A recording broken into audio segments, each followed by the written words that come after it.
Welcome to the madness! Hey, how's it going, folks? The name's Defi, and welcome to the start of my solo play series for the solo RPG Ker Nethalas. It's in the Midnight Throne by BlackOath Studios, BlackOath Games. BlackOath something anyway. Okay, so finally getting around to a brand new solo play series, and this is one that I have been anticipating to record for a very, very long time. So, where does it begin? Well, basically, what we're going to be doing is in this series, for the first video or two, is we're going to go over the manual reading, basically explaining how the game works, what's the rules, and whatever, and then we're going to go into character creation. Now, just a little bit of a backstory as such. I wanted to do this sometime last year, but the problem was, I just got the book, still reading it every once in a while to keep on top of things. But the problem was, when I bought it off Amazon, and I didn't get access to a PDF, so I've been hunting high and low for the PDF version. What I was going to do was, I was going to do a pen and paper setup. So, you know, with the other solo play series I've got going on at a minute with Dungeons & Dragons and 4 Gates of Darkness, I thought maybe we could do like a proper tabletop pen and paper, but for months upon end, I just could not get a setup that I liked. I tried looking into getting ambient lighting and a proper actual video camera to like get at a different angle and stuff, and nah, I just couldn't do it. So I hunted high and low for PDF. I found one the other month. A good friend of mine actually gave it to me. So basically he bought the online version. He bought, was it a book copy, and yeah, he ordered it off the actual official website of I think it's Drive-Thru or BlackOath, I don't know, he did it the other month, but basically he got a copy of the book and he got a free PDF which he just sent it to me, which was gracious of him to do. So yeah, so I thought we'd start off with a manual reading. So basically to give you just an overall of the game, this is a D100 system, which is very interesting. I mean, this is my first proper D100 system I'm playing. The other ones that we've played up to now is a D20 and a D6, so it'll be interesting to see the D100. I have a little bit of experience under my belt with this game, although the last time I played this game was last August. So yeah, I've had 3 characters, but they're all dead. This is a proper dark and grim setting, so, you know, if you are vulnerable to these kind of themes, you know, your warning is just viewer discretion is advised.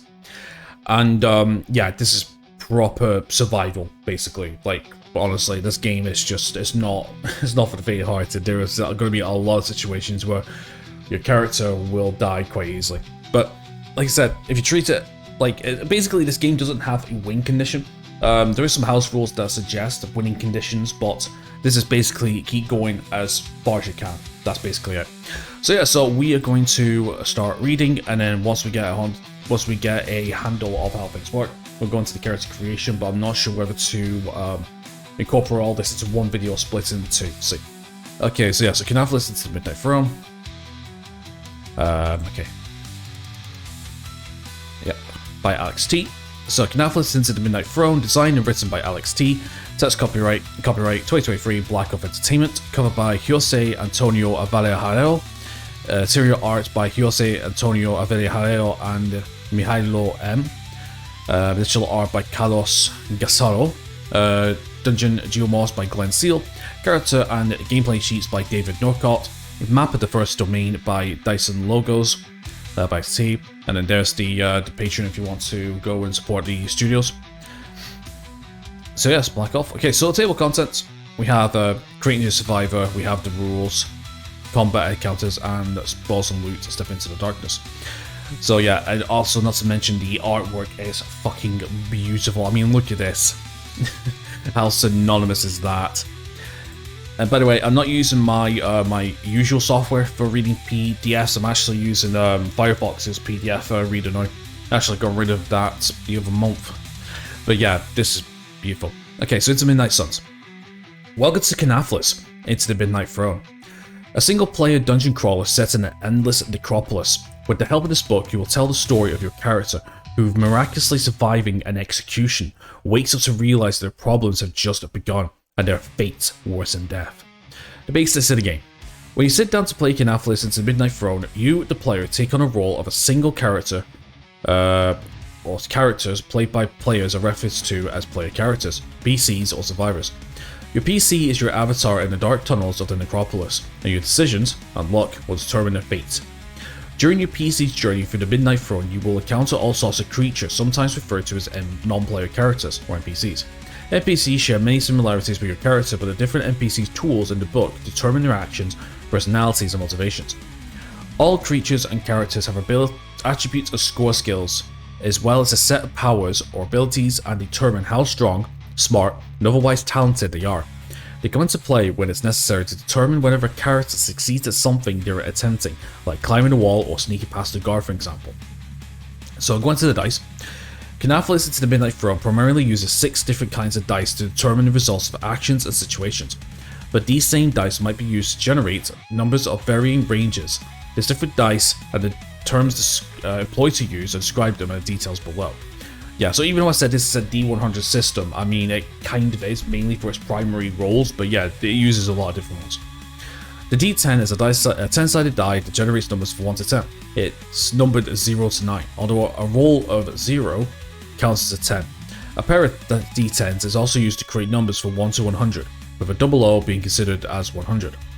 The 2 dice should be of different colours, and before rolling them, the player must indicate which die represents the 10's digit and which die represents the 1's digit. A percentile roll, or D100, is achieved by rolling 2 D10s in this manner, and is the main dice roll used in Ker Nethalas into the Midnight Throne. The other dice normally used have 4, 6, 8, 12, and even 20 sides, and are called D4, D8, D6, D8, D12, and D20. When multiple dice are to be rolled and added together, is noted in the text like this: 2d10, roll 2d10 and add them together, or 6d4, roll 6d4 dice and add them together. A modifier may be noted as a plus or minus value, such as 2d12 plus 4, roll 2d12 and add them together, and then add 4 to the total. Simple rules. Ker Nethalas into Midnight Throne uses a simple D100 rule set to resolve all tasks. Whenever a PC tries to do something and the result isn't evidence, there is something at stake, you'll need to perform a check. This is done by rolling D100 and comparing the results to the corresponding skill on the character sheet.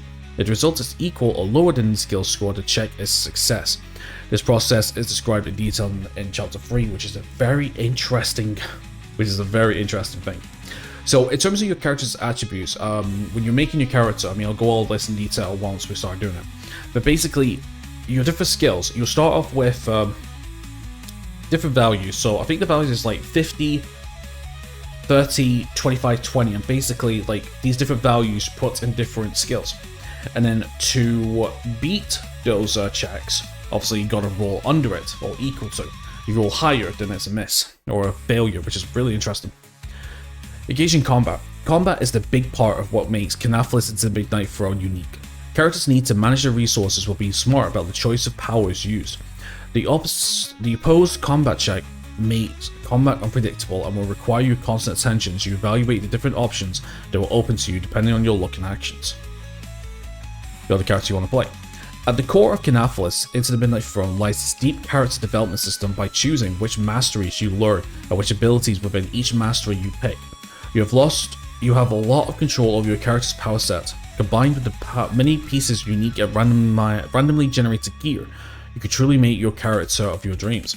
So yeah, so basically in this game there's no such thing as classes. Instead, there's masteries, which is basically a specialized set of skills. The set of skills is based around familiar archetypes such as knights, mages, necromancers, scouts, rogues, blah blah blah, but they're not given like proper class names. When you create your character, you're allowed to pick 2 masteries, so you really can mix and match and proper open up your skill set, which is very interesting. Dangerous place to explore. You are a survivor, executed, or so they thought when they threw you down here. You're trapped in an endless nightmare. As you explore what's left of the once glorious Valorian ascendancy, you will uncover details about their buried history and customs while trying to survive the many undead horrors that now roam the vast catacombs, temples, and chambers of the Necropolis. So I believe Ker Nethalas is into the Midnight Throne is part of a bigger world, I believe. I mean, this is my first book that I bought from BlackOath, so I believe they've had like a more, I believe it's part of a world with different books that they've already done in different games and stuff. So if you want to get more to the lore, we will end up looking at other games and maybe we can make some connections. So, the world above. The city of Philodonia stands at the heart of the Alderworth Kingdom, a sprawling metropolis situated on the kingdom's eastern shore. Once a beacon of prosperity and grandeur, now it epitomizes a fallen glory haunted by its history and the sinister forces that lurk beneath its streets. Gothic architecture dominates the landscape, with gargoyles and grotesque figures adorning every edifice. The streets are narrow and winding, capitulating cloaked in a shroud of fog and shadows. Dark alleyways and hidden passages crisscross the city, providing both refuge for the desperate and haunts the city's less reputable citizens. Long ago, Philodonia was a thriving center of knowledge and arts. Scholars, alchemists, and artists gathered within its walls, creating a hub of culture and learning. But ambition and greed, fueled by the arcane secrets, soon corrupted the city's elite. The once proud nobility, led by the royal Silvercrest family, has slowly but surely drifted into the most abject and decadence really existing in their palaces. The masses, oppressed both by nobility and a suffocating myriad of religious cults that demand both worship and taxes, could do little else but endure lives of misery and hard work. The resilience and determination offer a stark contrast to the moral corruption of the ruling class, and occasionally a promising individual rises above their peers and sets up to make a better future for himself. Outside of the powerful but still insignificant on a global scale, Alderworth Kingdom, a vast world of different cultures and empires, stretches in all directions, from the Azari archipelago to the west, with its fierce warriors and strange customs, to the progressive Helvonia, a tiny country known for its artificers and engineers. There is an endless array of cultures and individuals from all walks of life. Many of them end up in Philodonia, attracted by the city's ancient status as one of the seats of power in the world below. Beneath the twisted spires and darkest streets of Philodonia lies a vast and chilling underworld, known as Ker Nethalas, the Midnight Throne. The sprawling necropolis is all that remains of the once mighty Valorian ascendancy, a long-forgotten empire of necromancers whose legacy still haunts the present. Although there are many entries into this vast underground complex, most of them are fiercely guarded by the Obsidian Wardens. I like that name. A knightly order sworn to the protection of humanity against the horrors from below. Still, the Wardens cannot be everywhere at all times, and many entries are used for garbage disposal or similar activities. Ker Nethalas stretches deep into the bowels of the earth, and an intricate maze of crypts, catacombs, and forgotten chambers. The walls are adorned with haunting reliefs, depicting the Empire's ancient necromantic arts, as well as the grandeur and hubris of the Valorian rulers. Within it, echoes of the Valorian ascendancy's dark magic linger. The restless spirits of the necromancers and their undead creations roam its passages, guarding secrets long buried. The whispers fill the air, tempting those who venture too close with promises of forbidden knowledge and untold power. It is rumored at the heart of Ker Nethalas stands the Midnight Throne itself, a colossal and ominous black stone dais. Legend has it that the ancient Valorian rulers once sat upon his throne, channeling the very essence of death and can imagine legions of undead. The Necropolis holds countless artifacts and relics of a necrotic power, each carrying a dark history and dangerous potential, luring ambitious necromancers and arcanists yearning for the loss of forbidden knowledge of the ancient civilization. Key terminology. This symbol represents your character's level. Certain abilities will ask you to add your level or half of it to attacks, or can have a duration equal to the current level, when in this case you must always take into consideration your current level, not the level you had when you first gained the ability. Your level is also used to correctly scale opponents so they become a reasonable threat, as explained on page 117. Right, so basically it's equal level difficulty to a degree. Okay. Like I said, to be honest with you, the only reason why I'm reading this is not only to inform you, but more importantly to remind myself. Because like I said, I've not played this in many months. Okay.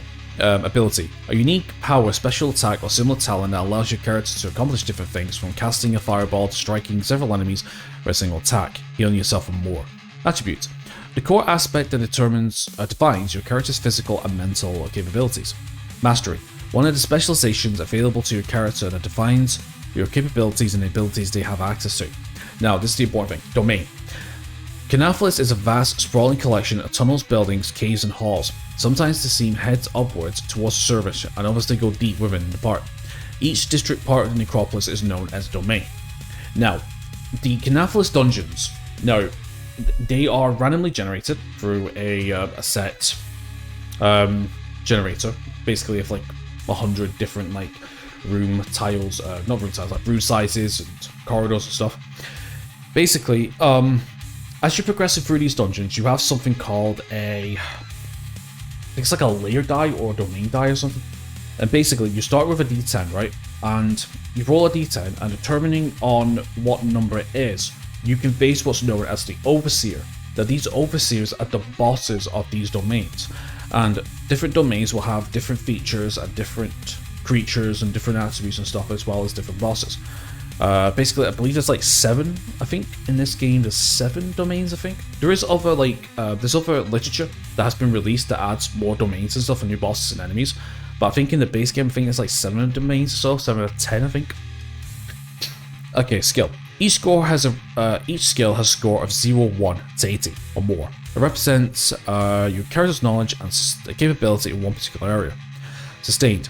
Creature, certain magical abilities require you to subtract your ability's ether cost from your ether pool permanently, or at least until the ability stops working. Yeah, that's another, the terrible necropede. Okay, we got wounds. Damage that affects either your toughness while you still have any points left, or your health when your toughness has already been worn down. So yeah, there's another image there. Create a survivor. Okay, here we go. Let's go create into our character now.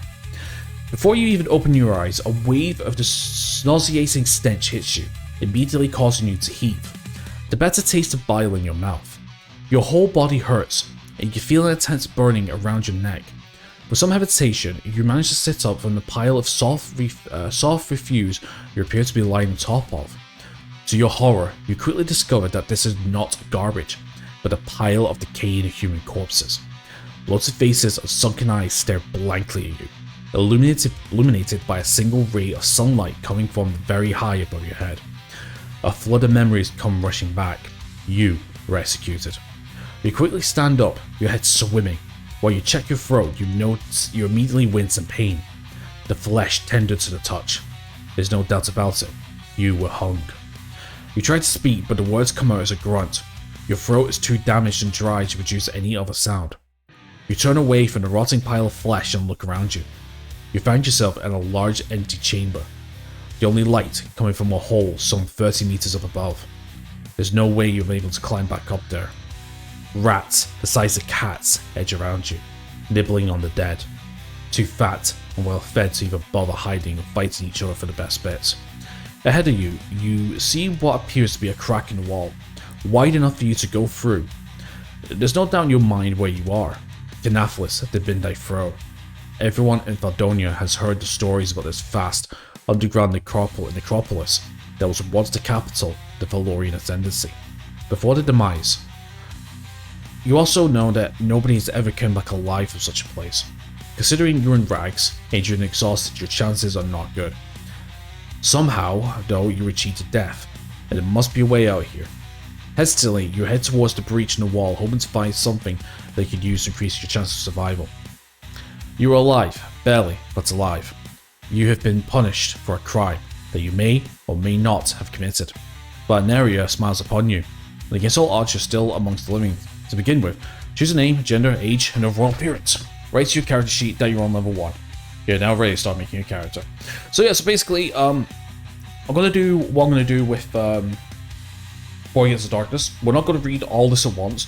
We're going to generally go through the module bit by bit, so you know, alongside. So now we're going into the character creation side, which we're going to do in a second, but which crimes you committed of, which we'll look at in a second. So what I'm going to do is I'm going to randomize these. So I'm going to get the dice roller up, and we're going to get the character creation, the character sheet up as well, and we start filling it in. How's it going? So I'll see you in a sec.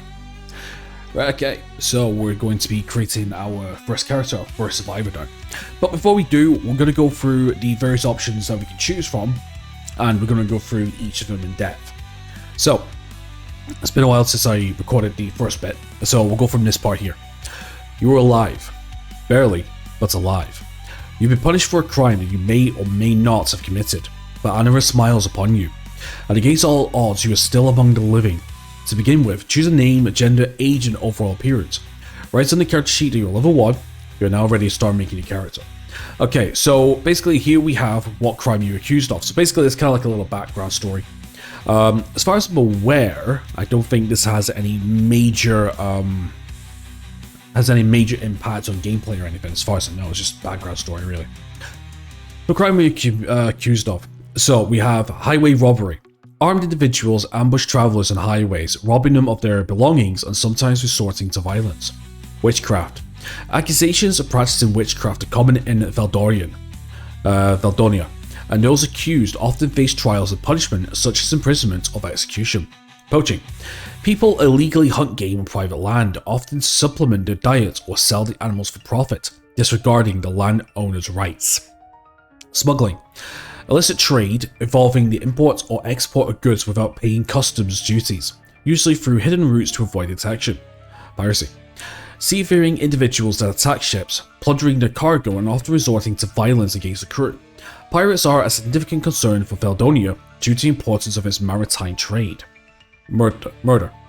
The intentional killing of another person, which could be motivated by various factors such as revenge, personal disputes, or criminal activities. Sedation.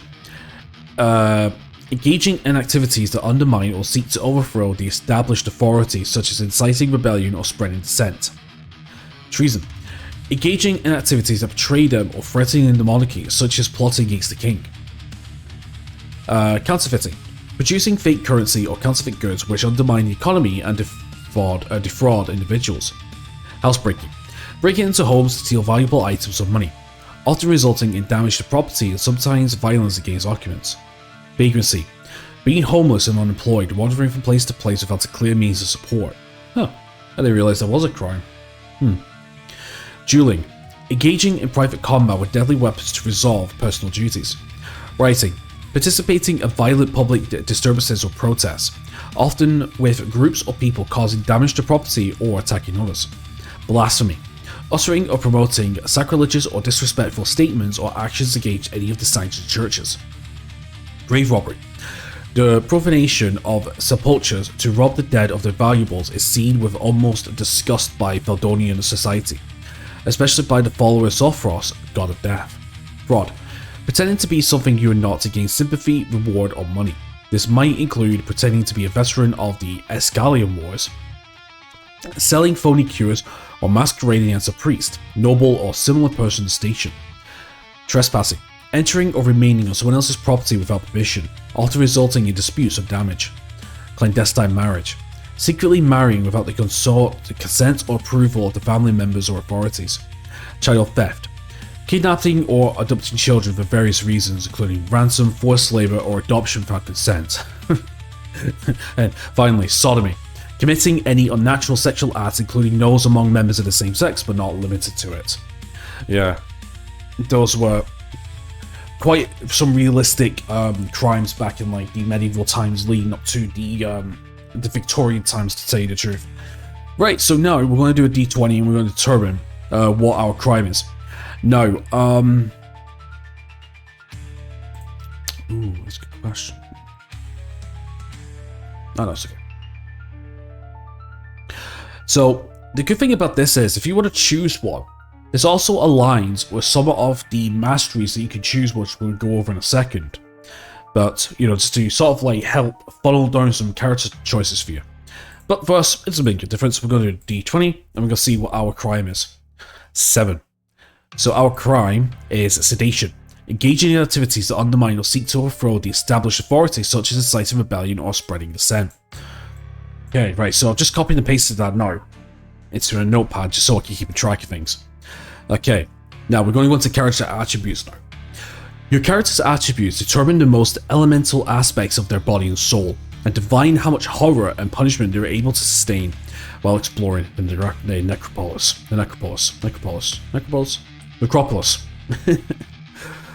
Okay, health.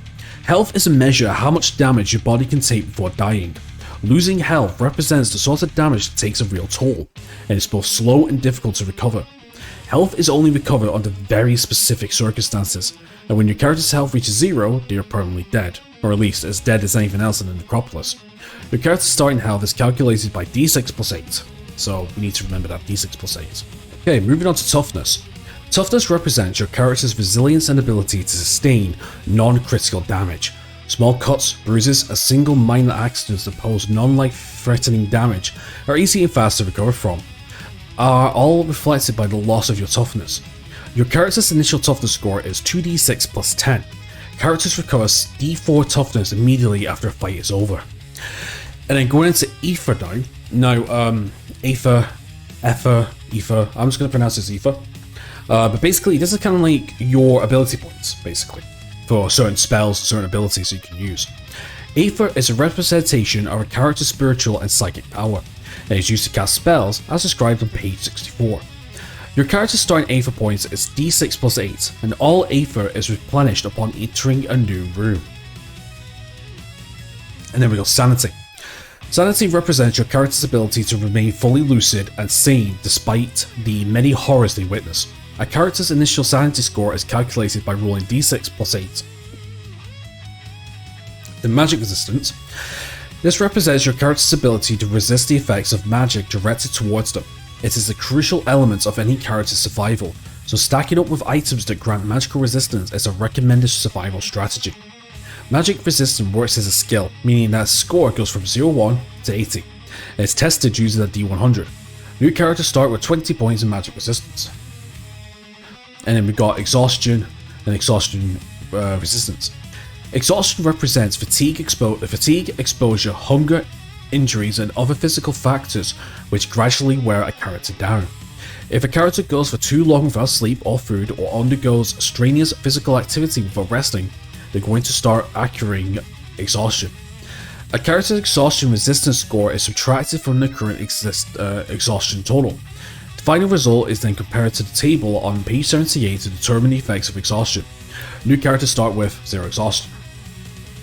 Okay, now this is where the important things is, character skill. Now we know your character's innate capabilities, it's time to see how their experiences have shaped them, and what they learned in their past. Skills represent a character's prowess in a variety of fields. This value can go from 0, completely incompetent, to 80 or beyond, total mastery. These are percentile values, so if a character has a score 40 in the dodge skill, it means they have a 40% chance of becoming successful when attempting to dodge something. Whenever you are asked to perform a skill check, roll a d100. If the result is below your skill's value, the check is successful. Skills can never go over 80 under natural circumstances. Magic items that increase skills or circumstantial bonuses, such as the combat initiative modifier as described on page 67, are the exception to this rule. Though, the number among brackets are the starting scores of all the characters have on that particular skill. After applying the starting skills, add the following skill anointments to your skills. So we can add a plus 60 to 1 weapon skill, a plus 40 to 1 weapon skill, a plus 30 to 3 skills, a plus 20 to 3 skills, and a plus 10 to 4 skills. So this means that we're going to be near enough a master in 1 weapon skill, and 1 weapon type, and then 1 secondary, and then we have 3 primary skills that we can have that's non-weapons related, and then going down to 20 and 10, so basically like extremely skilled or kind of skilled to being mediocre to being really bad at, if you will. You cannot assign 2 different skill anointments to the same skill, so you can't add like a 30 out of 20, by the way. So we have acrobatics, 10. A character can roll beneath a closing gate, swinging across a chasm on a rope, or hold their balance on a precarious ledge by passing an acrobatic check. Athletics. To undertake difficult feats of lifting heavy weights, sprinting, climbing, or jumping, a character must make an athletics check. Bladed weapons. The ability to wield weapons within this category, such as the longsword or axe. Bludgeoning weapons. The ability to wield weapons within this category, such as the morning star or hammer. Dodge. A character's ability to get out of the way, either during combat or out of it. This skill is also used when a character attempts to disengage from a melee fight. Endurance. Though the use of the skill, your character can attempt to resist the outcome of substances and effects that imply a direct attack to the constitution, avoiding being damaged by poisons and diseases, the most common use for the skill. Medicine. Your character will require knowledge of the skill whenever they attempt to tend their wounds. Combined with one bandage, a medicine check requires D4 toughness. You can also spend one bandage and make a medicine check to remove the bleeding condition. Medicine can only be used outside combat. And then we got some of the range skills. No range skills. The tight corridors, aspiring tunnels to the Midnight Throne make ranged weapons all but useless. People, perhaps one of those modern pistols the artificers from Helvonia seem to love so much would be useful down here, but none seem to reach the depths of the Necropolis. Yet, down in the tunnels, only a vicious melee fighter has any real chance of survival. Now, I have heard about some homebrew rules regarding ranged weapons, that people wanted to use ranged weapons.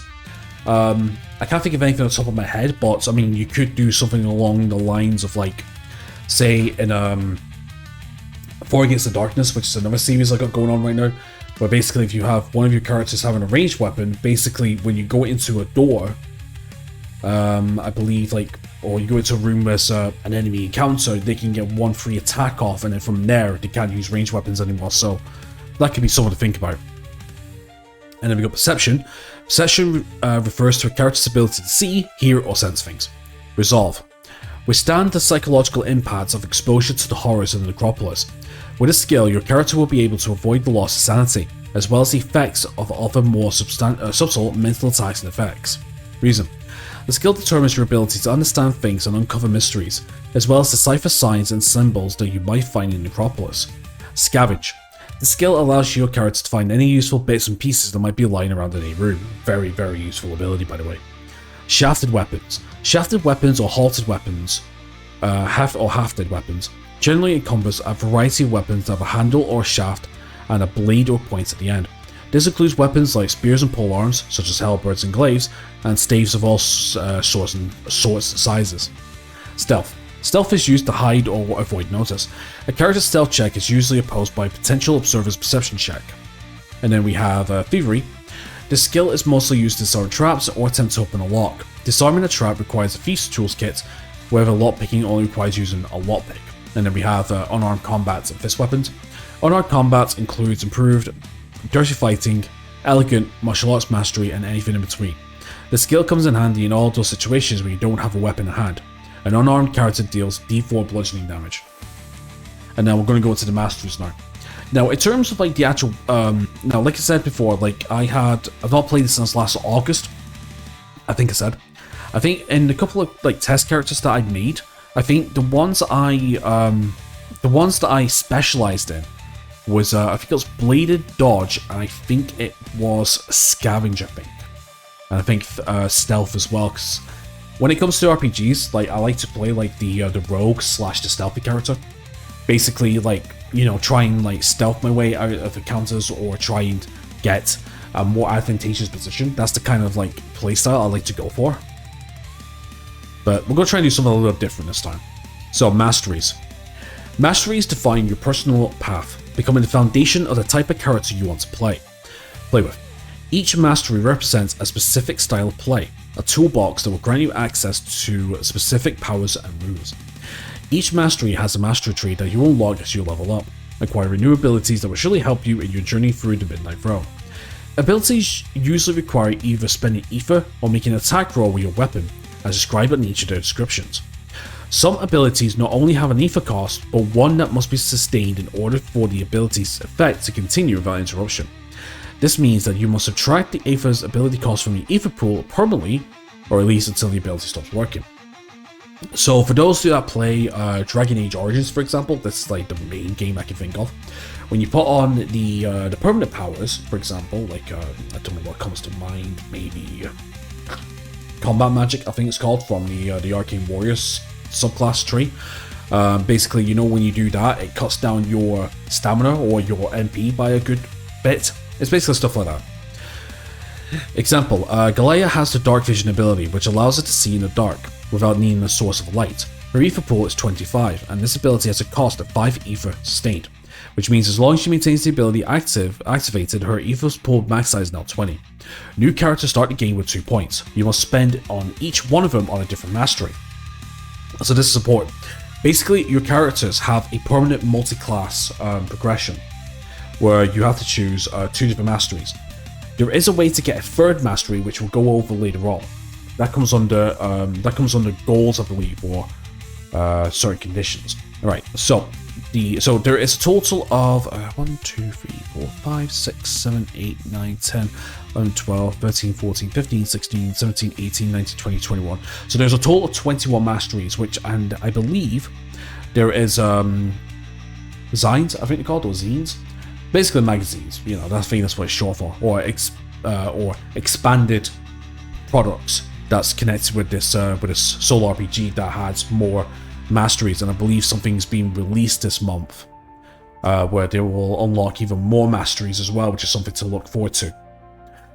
But anyway, let's go into the first one. So we have Abyssal Reaver. So Abyssal Reaver, you are a fearsome warrior who taps into the dark powers of the Abyss, channeling demonic energy into your melee attacks to strike fear into the hearts of your foes. You gain 1 temporary toughness for each encounter you defeat. This temporary toughness remains until spent or until you take a rest, and you go above your usual maximum.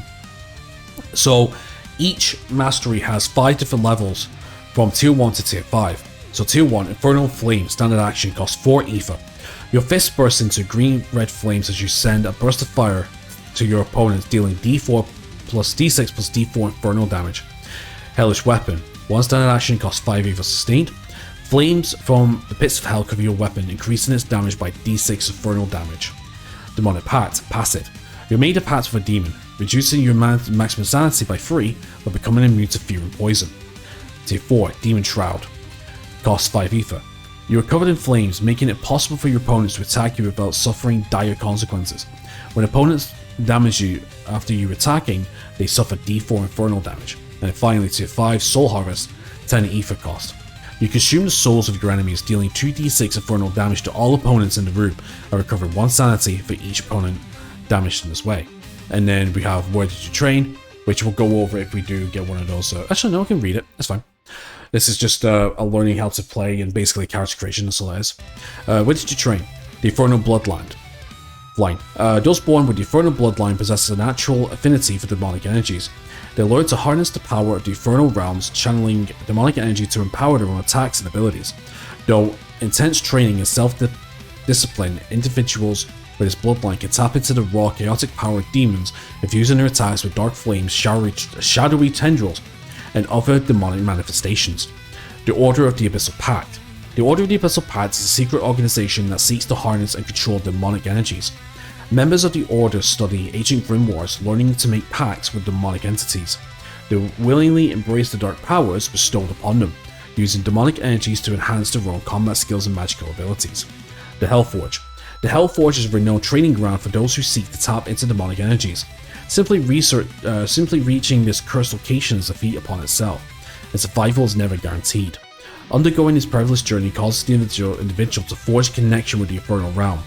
Once there, they learn to draw upon demonic energies, channeling them into their attacks and abilities, transforming themselves into vessels of dark power. The Soulbrand. The Soulbrand are practitioners who delve into the forbidden arts of summoning and binding demons.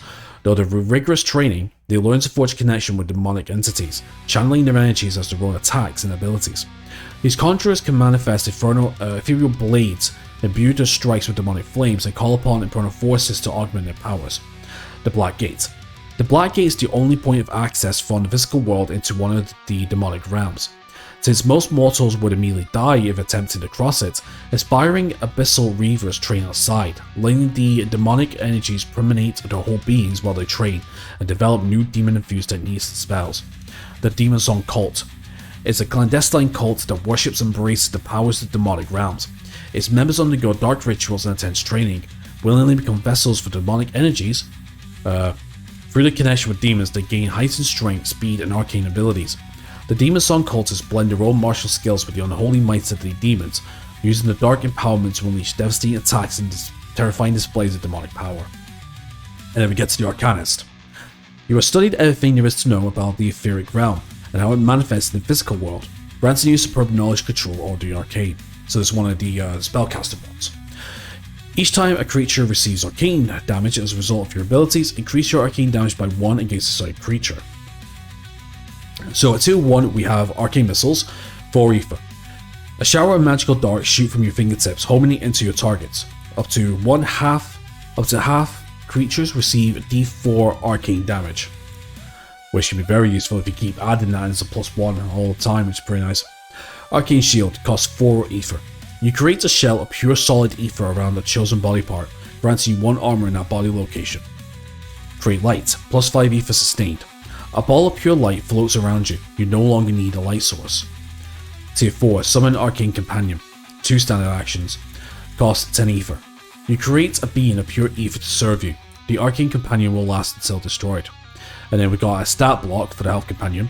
30 health, 40 magic resistance, 60 combat skill, damage is D10 arcane damage, and restored by arcane damage immune to all non-magical damage.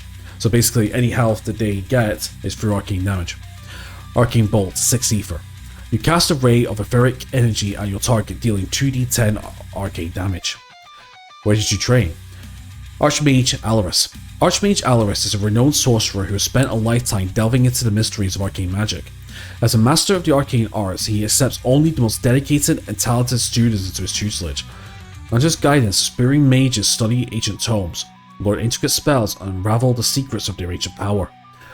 Through rigorous training, disciples develop their understanding and command of the arcane, unlocking the hidden depths of magic. The Arcane Enclave. The Arcane Enclave is a gathering place for those who seek to unravel the secrets of arcane magic.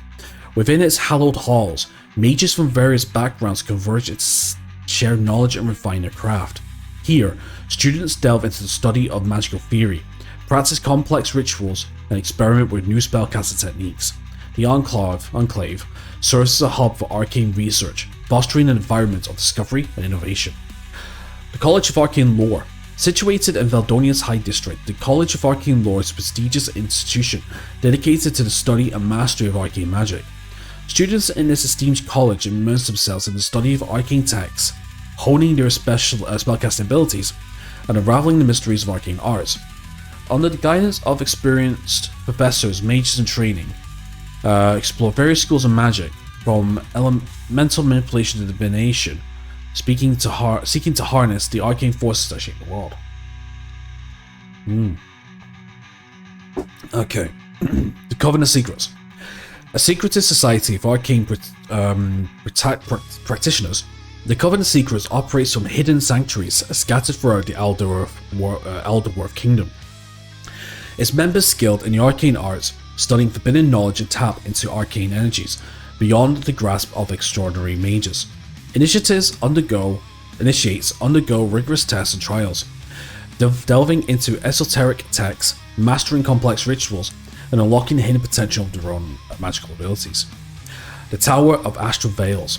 The Tower of Astral Veils is a revered sanctuary where arcane scholars and practitioners immerse themselves into the study of ancient arcane secrets. Students traverse Aphaic realms, harness astral energies, and explore the depths of the cosmic knowledge. The Tower's library houses a vast collection of arcane texts, grimoires, and artifacts, providing a rich resource for mages seeking to push the boundaries of their magical prowess. The Order of Aether. A magical order dedicated to the pursuit of arcane enlightenment.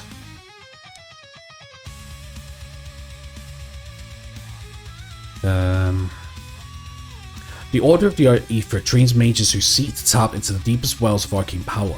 Members of this revered order study ancient texts, master complex spellcasting techniques, and strive to forge a connection with the primordial forces that shape reality. Under the guidance of seasoned masters, they delve into the forgotten arcane knowledge, unraveling the secrets of the universe and harnessing the raw power of magic. Brawler. You revel in face-to-face combat, use your fists and your bravado against everyone. Countless hours training has turned your body into the ultimate weapon, and not even the horrors of Ker Nethalas can understand your might. So, we increase the damage dealt when armor to d6, and by plus d4 when using fist weapons. And so every time we make a hit, that's a d6 plus a d4, which is very good. Okay, Feint. One reaction requires a dodge check. After being attacked, you feint a block, leveraging your position. If your dodge check is successful, your next attack receives a plus 20 instead of the standard plus 10. And then we have Uppercut, requires a melee attack check. You'll launch a brutal uppercut against your opponent, dealing 2d10 bludgeoning damage. Your next defensive check receives a minus 20. Then we have Overwhelm, requires a melee attack check. You launch a savage strike against your opponent, overwhelming their defenses. Your opponent cannot defend from this attack in any way. This ability can only be used once per combat, so it's basically like a 1-free hit. Kidney Shot requires a melee attack check. You launch a calculated punch against one of the target's vital areas. The target is stunned for 2 rounds. That's really powerful. Tier 5, Perfect Blocking Stance. Your reaction penalty is reduced to -15 per each consecutive one after the first one instead of the usual 15. Nice. And where did you train? Master Remos the Steel Fist. Master Remos is a legendary martial artist instructor known for his mastery of unarmed combat. Students seek to excel in hand-to-hand combat train under his expert guidance. Though intense training regimens and discipline techniques, Master Remos instills in his disciplines the power and precise precision of the Steel Fist style, enabling them to deliver devastating strikes and grapple with exceptional skill. The Whispering Pines Academy. The Whispering Pines Academy is a sanctuary whose martial arts dedicate themselves to the mastery of unarmed combat. Within the tranquil setting, students train under the guidance of experienced masters from diverse backgrounds. They learn a wide range of martial arts techniques and principles, developing agility, balance, and the ability to adapt their fighting style to any situation. Mara the Resolute Guardian. Mara is a renowned martial arts master who has dedicated her life to the pursuit of excellence in unarmed combat. Students flock to her training center to learn the Resolute Guardian style, which focuses on precise strikes and efficient defensive maneuvers. Mara's teachings emphasize discipline, mental fortitude, and the integration of mind, body, and spirit in combat. The Temple of Serene Harmony. Nestled in a tranquil valley in the Haven Crest Peninsula, the Temple of Serene Harmony is a revered institution where warriors train in the arts of unarmed combat. Students undergo rigorous physical conditioning, practicing a variety of martial arts techniques and forms. The temple's experienced masters gain guide disciplines. Practicing a variety of martial arts. The temple's experienced masters guide disciples in cultivating inner peace, mastering self-control, and harnessing their energy to deliver powerful strikes and flawless defensive maneuvers. The Order of the Silent Wind. The Order of the Silent Wind is a secret society of martial arts dedicated to the pursuit of unarmed combat mastery. Students who join the Order undergo intense physical training and mental discipline, honing the skills of striking, grappling, and evasion techniques. Guided by skilled mentors, members of the Order develop the ability to move silently, strike swiftly, and neutralize opponents with efficiency and providing techniques. The Senatsu Clan. The Senatsu Clan is a close-knit community of warriors who specialize in unarmed combat. Training with the clan emphasizes physical strength, agility, and mastering a unique style that combines powerful strikes with evasive footwork and fluid movement. Each member of the clan is assigned a personal mentor, an experienced warrior who imparts their knowledge and expertise, ensuring the traditions and techniques of the Mountain Peak style are passed down through the generations. Okay, now we're going to move on to the Bulwark. You march into combat as a walking fortress, impervious to your enemy's futile attempts at bringing you down. So we ignore all penalties from wearing 8 sort of armor. So tier 1 Brace. You can see the enemy strike coming, and you're ready for it, reducing any incoming damage by d6. Tier 2 Shield Bash. Requires a melee attack check and an equipped shield. You slam your opponent with your shield, dazing them for d4 rounds. Tier 3 Sword and Board. Requires a melee attack check.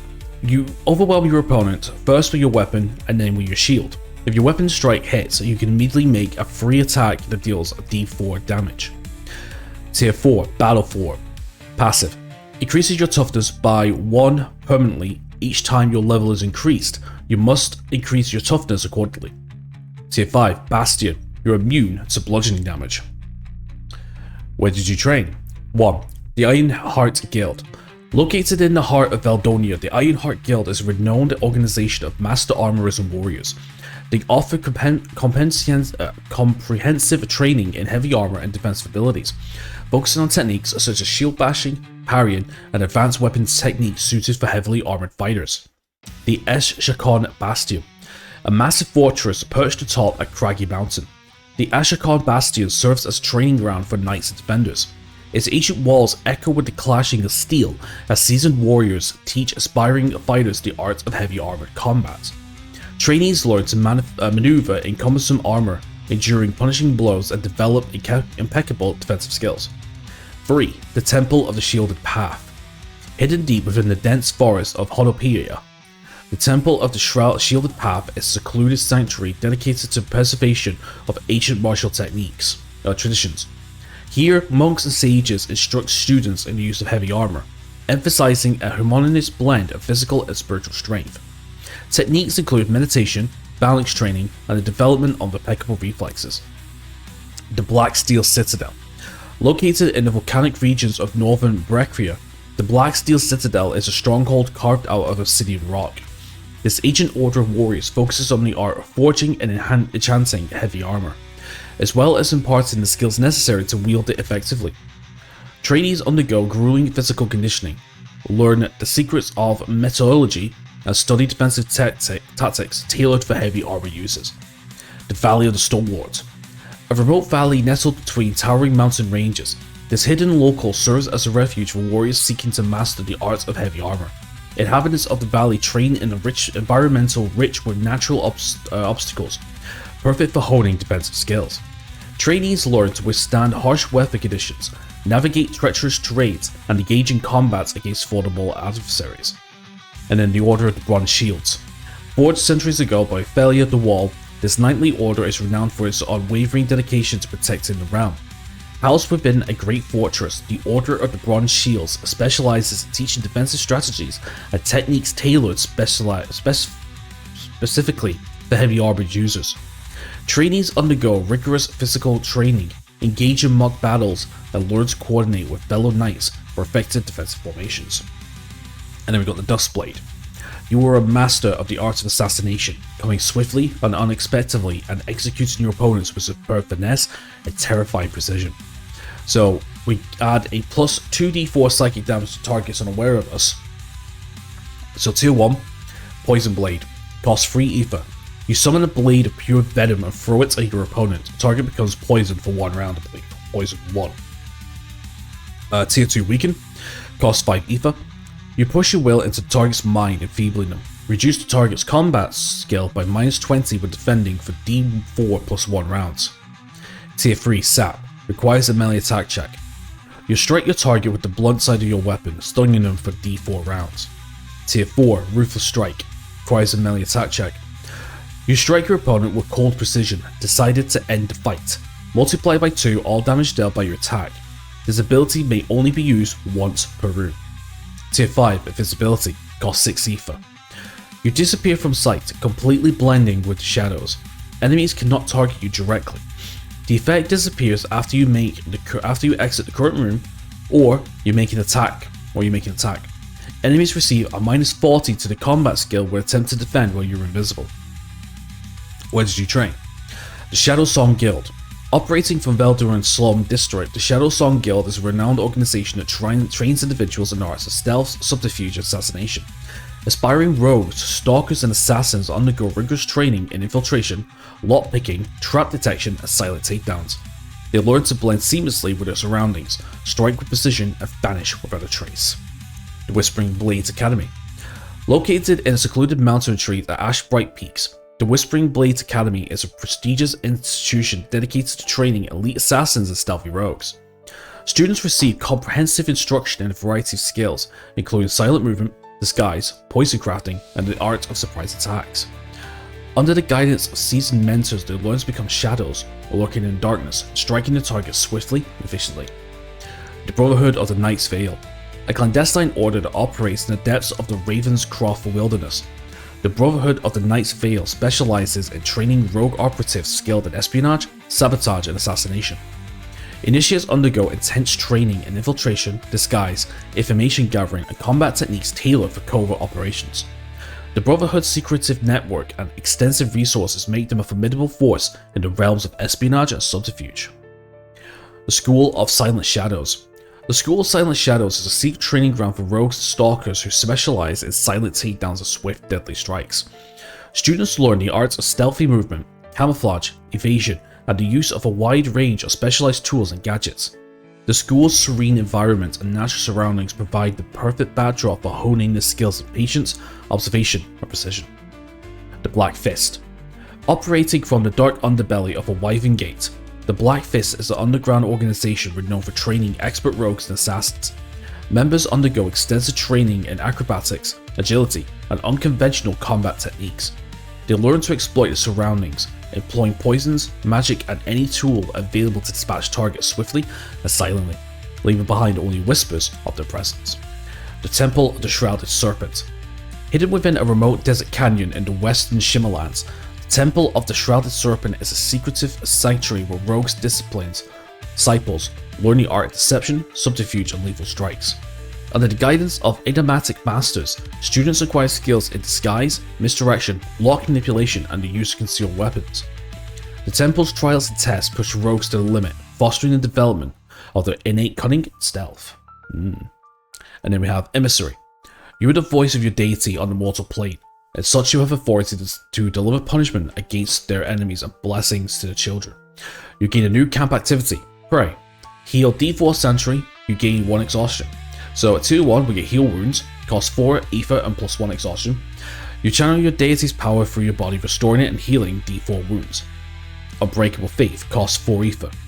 Your certainty on the path allows you to perform combat feats that a normal mortal wouldn't be able to. Increase your next attack roll by 40. Tier 3, Remove Condition, costs 4 ether. Your deity's authority restores your body to its original form, removing 1 condition of your choosing. Tier 4, Divine Justice, cost 3 ether. Your deity has deemed you armour unworthy, negating their armour for 1 round. Tier 5, Holy Flames, cost 10 ether. A bolt of Divine Flame strikes your target, dealing 3d10 holy damage. Where did you train? The Sanctum of Justicar's Grace. The Sanctum of Justicar's Grace is a revered place of training for those aspiring to become priests of Economy, the god of justice. Here students immerse themselves in the study of Econome's teachings, honing their understanding of mortal principles and the pursuits of fairness. Under the guidance of wise mentors, they learn the art of conflict resolution, advocate for justice, and uphold the divine tenets of Economy. Economy, something like that. The Flameforged Temple. Located amidst volcanic mountains, the Flameforged Temple serves as a sacred training ground for those seeking to become priests of Sonolius, the god of fire. Within the temple's fiery chambers, students study the sacred texts of Sonolius, learning to channel the transformative power of fire. They undergo rituals of purification, mastering the arts of fire-based ceremonies, and cultivating a deep connection with the divine essence of Sonolius. The Halls of Resolve. Nestled within a sprawling fortress, the Halls of Resolve is a revered institution where individuals train to become priests of Ayuna, the goddess of duty. Here students dedicate themselves to the study of duty, responsibility, and unwavering commitment. Under the watchful guidance of experienced mentors, they learn to fulfill their obligations with honor, develop a son's strength of discipline, and embrace the divine duty as emissaries of Aruna. Temple of Victory. Situated on the grounds once belonging to an ancient battlefield, the Temple of Victory is a renowned training ground for those seeking to become priests of Funtun, the goddess of victory. Within the temple's stored halls, students immerse themselves in the art of strategic planning, leadership, and the pursuit of triumph. They study Funtun's teachings on tactics, analyze historic battles, and learn to inspire others towards glorious victories in the name of the goddess. The Shrine of Retribution. Hidden within a solemn temple, the Shrine of Retribution is a sacred place where individuals train to become priests of Hyphos, the god of vengeance. Here students delve into the mysteries of divine retribution, studying the intricacies of justice and the balance between vengeance and mercy. Under the tutelage of experienced avengers, they learn the art of tracking down wrongdoers, interpreting omens, and invoking the power of Hyphos to mete out righteous punishment. The Shadows Embrace Cloister. Located in a secluded forest surrounded in perpetual darkness, the Shadows Embrace Cloister is a mystical sanctuary where individuals train to become priests of Kenova, the goddess of the night. Within the cloister's hallowed walls, students delve into the deep depths of the night, embracing its mysteries and studying the balance between light and darkness. They learn to navigate the shadows, commune with nocturnal creatures, and unlock the secrets of Kenova's divine realm. And then next we have the Flamecaster. You are a master of incendiary arts, harnessing the blazing forces of flame to scorch enemies, leaving a trail of smoldering destruction in your wake. So we get immunity to fire damage, very nice. So tier 1, Firebolt, costs 4 ether. You fire a burst of flames from your hand at your opponent, dealing d8 fire damage. Tier 2, Flame Spray, costs 4 ether. A cone of flames shoots from the palm of your hand, spraying all enemies in front of you. Up to half enemies receive d6 fire damage. Tier 3, Fire Cage, costs 6 ether. Flames rise from the ground, surrounding and trapping one of your opponents. The target becomes entangled, but can attempt a magic resistance check every round to break free. Every failed attempt causes them to suffer 1 fire damage. No roll on the damage dealt table. That cannot be avoided in any way. Tier 2, Summon Fire Elemental, costs 10 ether. You summon an elemental from the plane of fire to serve you. The fire elemental will last until destroyed. And the stat block for the fire elemental: 20 health, 40 magic resistance, 40 endurance, 60 combat skill, 2d6 fire damage, and restored by fire damage but vulnerable to water damage. At tier 5, Fireball, costs 10 ether. A ball of flames appears above your head, crashing into your opponents. All opponents in the room receive 2d6 fire damage and are now burning. Where did you train? Flamecaster Jute. Pyromancer Jute is a renowned master of fire magic, revered for their ability to command and control the destructive power of flames. Students who aspire to become fire mages seek apprenticeship on the Jute, learning to manipulate and shape fire with precision. Under the tutelage, disciples study the intricacies of fire spells, practice fire manipulation techniques, and understand the elemental nature of flames. The Ember Sanctum. Tucked away in a secluded volcanic region too inhospitable for life, the Ember Sanctum is a secret place where fire mages gather to refine their skills of flame casting. Within the Sanctum's scorching hall, students are exposed to intense fire rituals, honing their control over flames and mastering the art of fire-based spellcasting. The Flame Brand Guild. The Flame Brand Guild is an esteemed organization that trains individuals in the art of fire magic. From adept spellcasters to ambitious flamecasters, members of the guild receive comprehensive training in controlling and wielding flames. They learn to conjure fireballs, create walls of fire, and unleash devastating infernos. The guild provides a platform for collaboration and knowledge sharing among fire mages, fostering growth and innovation in fire-based spellcasting. The Seventh Circle. Situated amongst the desolate Azari Desert, the Seventh Circle is a renowned institution dedicated to the study and mastery of fire magic.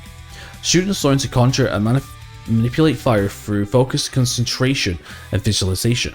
Through practical exercises, they develop proficiency in fire-based spells, uncover ancient fire rituals, and understand the essence of heat and combustion. The Order of the Blazing Phoenix. The Order of the Blazing Phoenix is a sacred order that embraces the power of fire as a force of transformation and purification. As such, they work closely with the cult of Sonolius, god of fire. Initiated fire mages undergo rigorous training, attuning themselves to the elemental energies of fire and harnessing its might. They study fire magic techniques, learn to summon firestorms, breathe streams of fire, and manipulate flames to their will. The Order emphasizes discipline, control, and the responsibility use of fire magic. The Burning Citadel. The Burning Citadel serves as a training ground for fire mages seeking to master the art of flamecasting. Students endure the intense heat and volatile environments of the Citadel as they immerse themselves in the study of fire magic. Guided by experienced fire mages, they learn to conjure flames, shape them into devastating projectiles, and forge a deep connection with the elements of fire. The Burning Citadel stands as a testament to the relentless pursuit of fire magic's raw power. And then we have its opposite cousin, the Frostweaver. Your mastery over ice, cold, and all that is frozen grants you a power that few can hope to match. You are a living blizzard, an ice storm that falls upon your enemies with the chill of death. So with this class or this mastery, we're immune to cold damage. So tier 1 Frostbolt, 4 ether, costs 4 ether. A shard of ice emerges from your hands and strikes your opponent in a cascade of ice, dealing d8 plus 1 cold damage. Tier 2 Ice Shield, 5 ether. You summon a block of ice that covers your arm, shielding you from an incoming attack, plus 30 parry against an incoming attack. Tier 3 Ice Nova, costs 6 ether. A burst of ice emerges from you as the epicenter, blasting away all surrounding enemies. Up to 1/2 enemies receive d6 plus 1 cold damage. Tier 4 Summon Frost Elemental. 10 ether, you can summon a creature of pure elemental ice to serve you. The Frost Elemental will last until destroyed, and the stat block for the Frost Elemental is 15 health, 40 magic resistance, 60 endurance, 60 combat skill, damage of 2d6 cold damage, restored by cold damage and vulnerable to fire damage. And at tier 5, Frost Weapon. Cost 5 ether sustained. You weave a weapon made of pure ice threads that reforms even after breaking, as long as you pay the sustained cost. This weapon can take any shape you want and deals d6 plus 1 cold damage. Where did you train? Frostweaver Alara. Frostweaver Alara is a renowned master of frost magic, known for her ability to conjure and control the chilling powers of ice and frost. Students aspiring to become frost mages seek Alara's tutelage, learning to manipulate and shape frost with precision. Under her guidance, disciples study the intricacies of frost spells, practice ice manipulation techniques, and understand the elemental nature of cold. Then the Frostborn Citadel. Located in the frozen tundra north of the Alderworth Kingdom, the Frostborn Citadel serves as a bastion for those who seek to master the art of frost magic. Within its icy walls, students train under experienced frost mages, holding their control over cold and frost. They study the principles of frost-based spellcasting,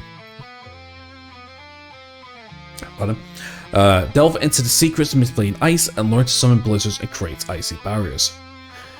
The Ice Heart Sect. The Ice Heart Sect is a prestigious organization dedicated to the study and mastery of frost magic. Students immerse themselves in the study of frost spells, learning to harness the power of freezing temperatures under the guidance of the experienced mentors. They practice ice manipulation, create frozen projectiles, and understand the arts of frost-based enchantments. The Frostfall Coven. The members of the secret society of frost mages study ancient texts and delve into the mysteries of manipulating cold and ice. Initiates undergo rigorous training, develop the command over frost spells, learning to create frost shields and summoning icy allies. The Nexus. The Nexus is a revered training ground for frost weavers who seek to channel the raw power of ice and cold. Within its frigid domain, students endure the biting chill as they study frost-based spellcasting, ice manipulation, and the creation of frozen constructs. Guided by seasoned mentors, they learn to command blizzards, freeze opponents in their tracks, and protect themselves with icy barriers. The Ice Trap Monastery. Hidden among icy caverns, the Ice Trap Monastery is a sanctuary where frost mages study and refine their skills in manipulating cold and frost. Students practice intricate frost spells, learning to shape and control ice with precision. They immerse themselves in meditation, seeking harmony with the frozen elements. The Ice Trap Monastery offers a serene environment for frost mages to deepen the connection to the essence of frost and embrace the power of icy magic. Okay, Gravecaller. Everything dies eventually, and your dominion over death means that, with time, everything will serve you.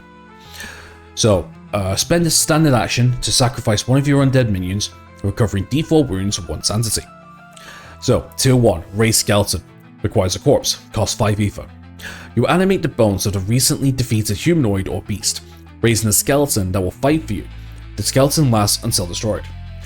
So we get the Raised Skeleton stat block, which is 10 health, 20 magic resistance, 30 endurance, 40 combat skill. The damage is d6 slashing damage, restored by necrotic damage, resistance to piercing damage, but vulnerable to holy damage and vulnerable to bludgeoning damage. Tier 2, Corpse Explosion, cost 3 ether.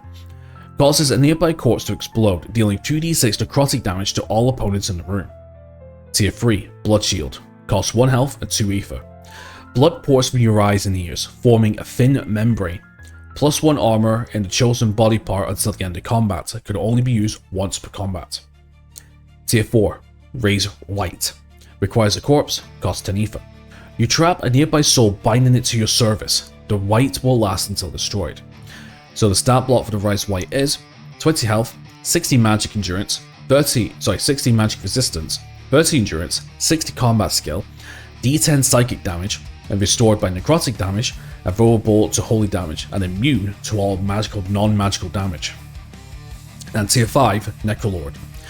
Each time you receive necrotic damage from an enemy attack, you heal 1 health. Your undead minions deal +1 damage and increase their health by 5. Where did you train? The Crypt of the Ekhan Fall. Hidden beneath a decrepit cemetery, the Crypt of Ekhan Fall is in a forbidden enclave where dark magic and necromancy are practiced. Necromancers in training study the intricacies of raising and trolling the dead, delving into forbidden tomes and ancient rituals. The Tower of Shrouded Knowledge. Rising tall amidst the desolate wasteland of Jara, The Tower of Shrouded Knowledge is a renowned institution dedicated to the study of dark magic. Within its ominous halls, aspiring necromancers immerse themselves in extensive studies of necromancy and the manipulation of the life force. Under the guidance of experienced mentors, students explore the forbidden arts of raising the dead, conducting experiments, and refining their ability to command and control undead creatures. The Coven of Whispering Graves. The Coven of Whispering Graves is a secret society of necromancers where practitioners of the dark arts convene to share knowledge and delve into the secrets of raising the dead. Apprentices learn to commune with spells, harnessing dark energies, and master the art of necromantic spells and rituals. The Silent. The Silent are a strange group of wandering necromancers that travel the land, searching for something they called the Kerasi. For a price, aspiring necromancers can receive comprehensive training in the manipulation of life and death, including the art of rising and control the undead, before the group moves on to new lands. The Necropolis of the Fallen. Built upon an ancient battlefield, the Necropolis of the Fallen is a haunting necromantic site where practitioners of dark arts gather to perfect their craft. Among the forgotten mask graves and bleached ancient bones, necromancers revive their ability to commune with the dead, raise skeletal warriors, and bend death itself to their will. Bahatu Island. Shrouded in perpetual mist, Bahatu Island is a desolate place where necromancers seeking mastery over the undead converge. With its cursed atmosphere and haunted ruins, the island offers an ideal training ground for the study of necromancy. Students delve into forbidden texts, learn the secrets of soul manipulation, and practice rising and controlling various types of undead creatures under the guidance of the enigmatic mentors who call the place their home. Okay, so moving on to the Hexmancer. You harness the dark arts to afflict your enemies with debilitating curses and manipulate their life force, sowing despair and weakening your adversaries with every insidious touch. At the beginning of combat, all opponents must make a magic resistance check. If they fail, every time they suffer damage from one of your Hexmancer abilities, they receive a +1 damage. You can suppress this ability at will. So, tier 1, we got Sap Vitality, cost 5 ether. You curse your opponent who loses 5 combat skill every round up to a maximum of 20. Tier 2, Enfeeble, cost 5 ether. You curse your opponent with devastating weaknesses. The target receives a +1 damage from all sources until the end of battle. Tier 3, Curse Mind, cost 5 ether. Your curses take a hold of your target's mind, stunning them for 1 round if they fail the magic resistance check, or dazing them for 1 round if they pass it. Tier 4, Drain Life Force, cost 8 ether. Your target's vitality becomes your own as you steal their life force. Targets suffer 3d4 necrotic damage and you gain the same amount of toughness. Tier 5, Putrefy, costs 15 ether. You unleash your most devastating hex upon your target. Choose a body part from your opponent. That body part loses 1 armor every round until it reaches 0. Once it reaches 0, the target must make a new magic resistance check, or Putrefy will jump to a different body part of your choosing. Very nice. Where did you train? The Coven of Shadows. The Coven of Shadows is a secretive group of skilled practitioners who specialize in hexes, curses, and dark magic. Members of the Coven study ancient texts and rituals, delving into the darker aspects of magic, and learn to weave potential hexes and curses, inflicting misfortune, debilitating effects, and psychological torment upon their targets. The Hexbane. The Hexbane is an organization dedicated to the countering and understanding of hexes and curses. Members of the society train in the arts of hex detection, curse removal, and the study of dark magic. They develop an intimate knowledge of various hexes from curses, learning to dismantle their effects and protect others from their malevolent influence. The Root and Petal. The Root and Petal is a renowned institution where individuals train in the dark arts of hexes and curses. Initially created by Queen Alessia 300 years ago after the death of her husband as a result of being cursed. Students within the school delve into forbidden knowledge, learning to manipulate and unleash hexes with devastating effects. Under the tutelage of experienced sorcerers, they study the intricacies of dark enchantments, understanding the balance between cause and effect, and the consequences of their actions. The Order of the Bitter Hand. The Order of the Bitter Hand is a secret sect of individuals who specialize in hexes, curses, and dark magic.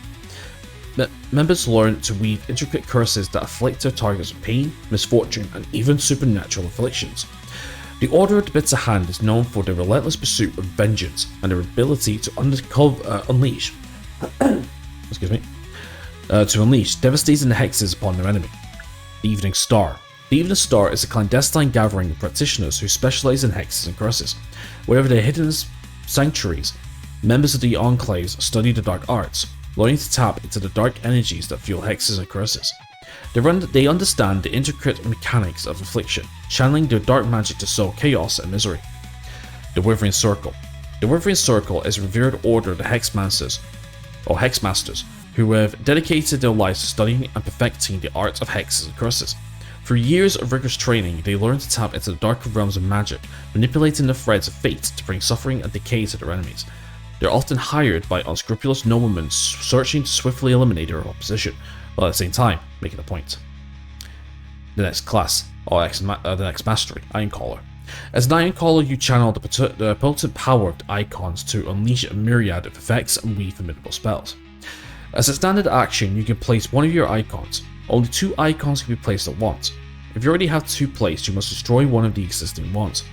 Icons cannot be targeted directly by enemies, but any enemy ability that has an area effect will destroy them. Only 1 icon of each type can be placed at once. So, at tier 1 we got Restoring Icon. Costs 10 ether. Place a powerful icon that heals all friendly characters 2 toughness per round. Tier 2, Vine Icon. Costs 2 ether. Place an icon that bursts its vines, entangling an enemy. Once the target frees itself, the icon is destroyed. Tier 3, Firebomb Icon. Costs 10 ether. Place a powerful icon that explodes at the start of the next round, dealing 2d10 fire damage to all enemies within the room. Tier 4, Razor Wind Icon. Costs 10 ether. Place an icon that lashes violently with sharp winds against your enemies, dealing d4 -1 slashing damage to every round to all opponents in the room.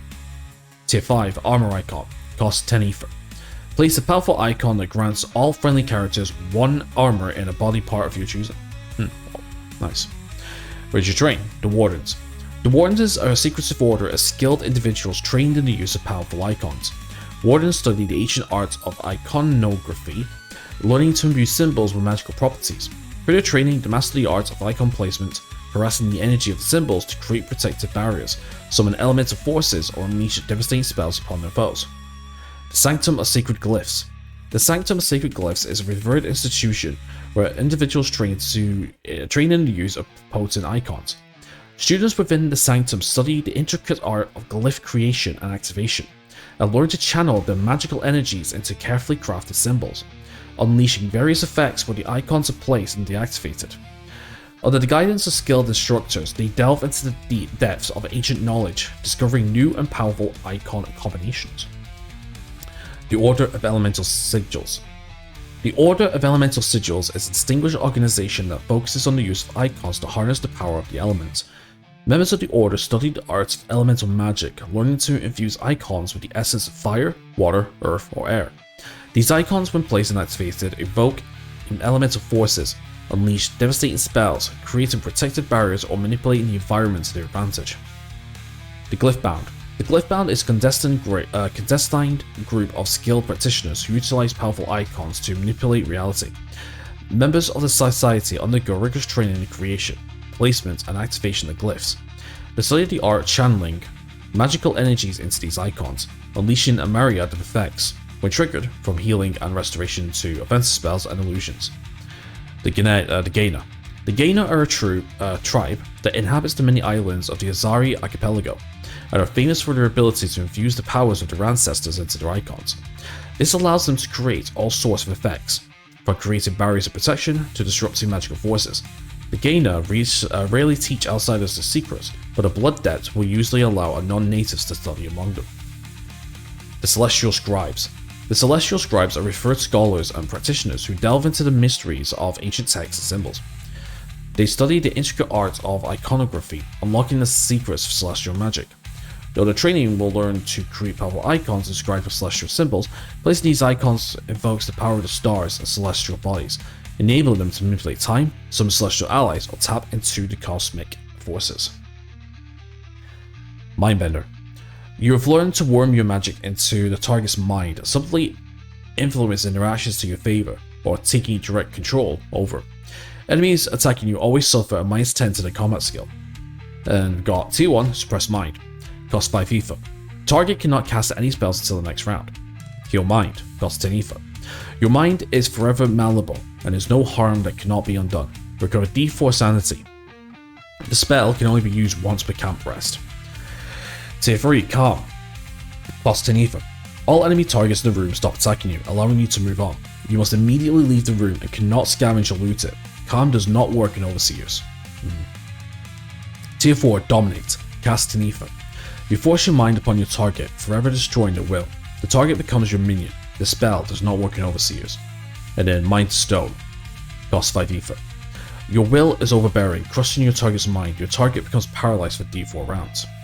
Where did you train? The Unchained. Located within the remains of an ancient citadel, the Unchained is a group of mindbenders dedicated to the study and refinement of mind control magic. Members delve into the depths of psychic arts, honing their abilities to manipulate thoughts, emotions, and perceptions. Under the guidance of skilled mentors, they learn to exert influence on other minds, practicing techniques of telepathy, illusion, and subtle manipulation. The Guild of Minds. The Guild of Minds is an elusive organization that specializes in training individuals in the arts of mind control and psychic manipulation. Members of the guild study a range of disciplines, including telekinesis, telepathy, and mesmerism, and learn to probe the depths of consciousness, exert control over thoughts and actions, and unleash the power of their minds with precision. The Sanctum of Psionic Insight. The Sanctum of Psionic Insight serves as a sanctuary to those who seek to master mind control magic.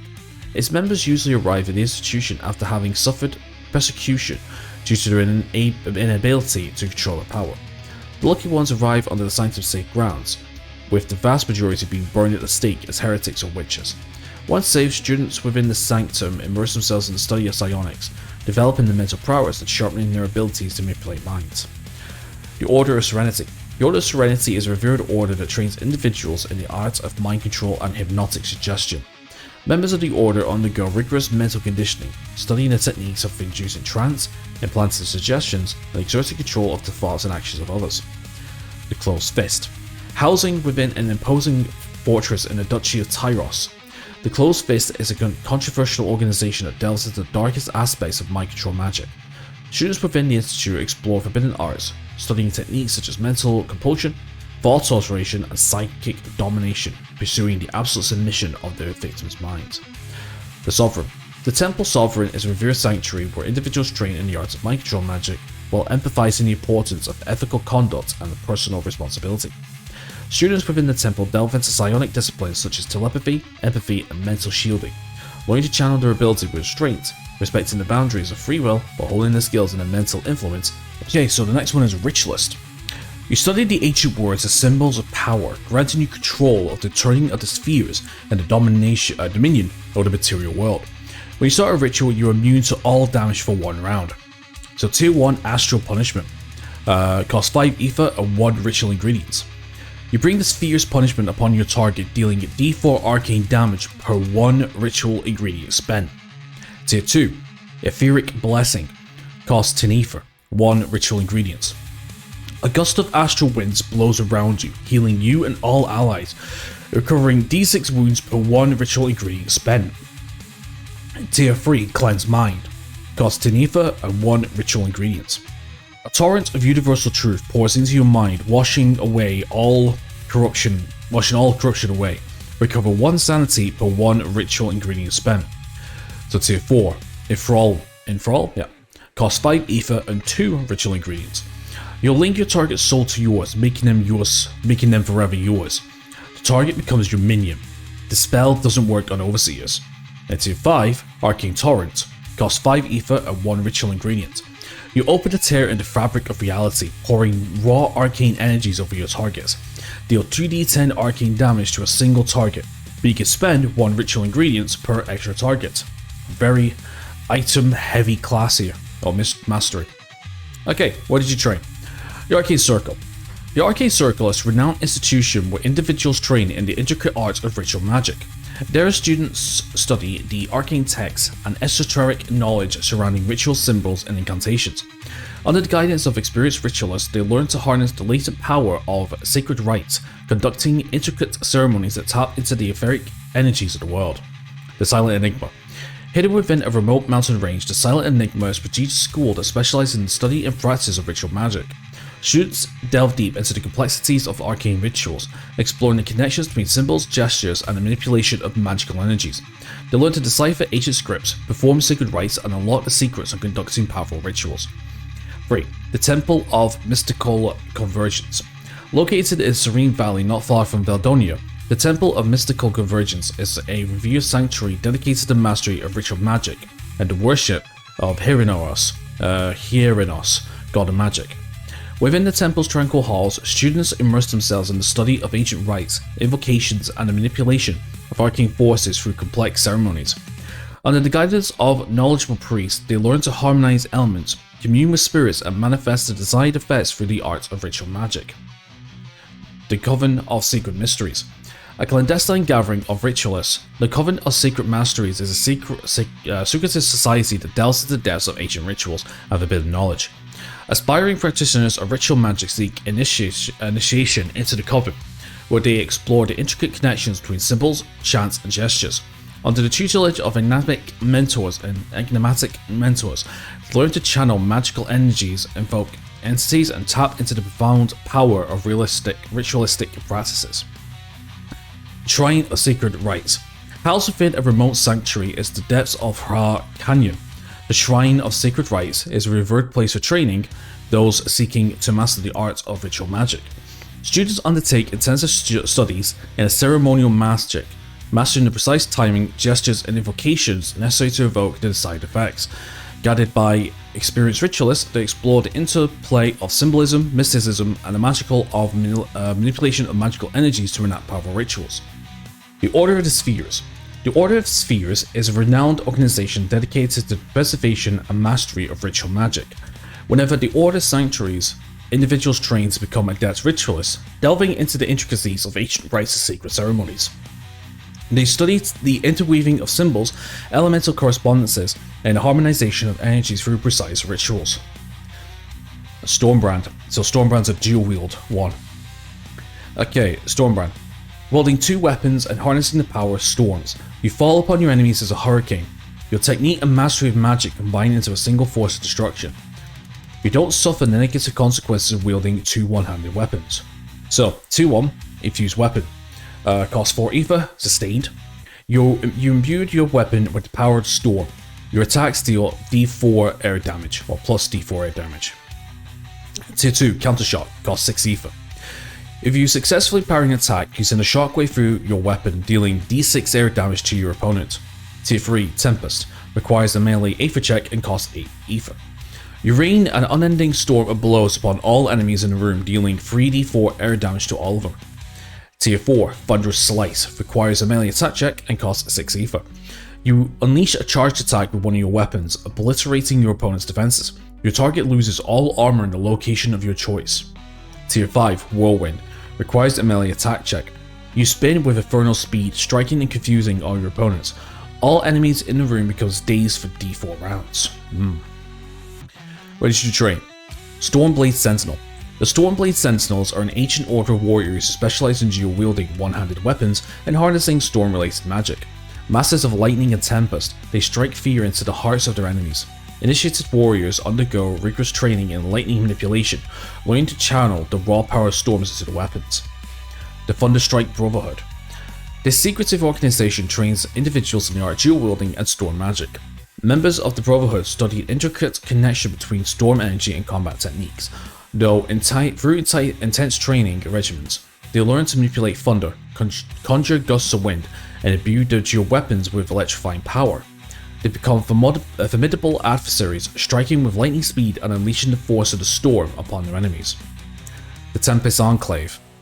Situated within the Eye, a tempest-torn region in the Catarian Sea, the Tempest Enclave is a revered sanctuary where warriors and spellcasters alike come to specialize in dual-wielding and storm-related magic.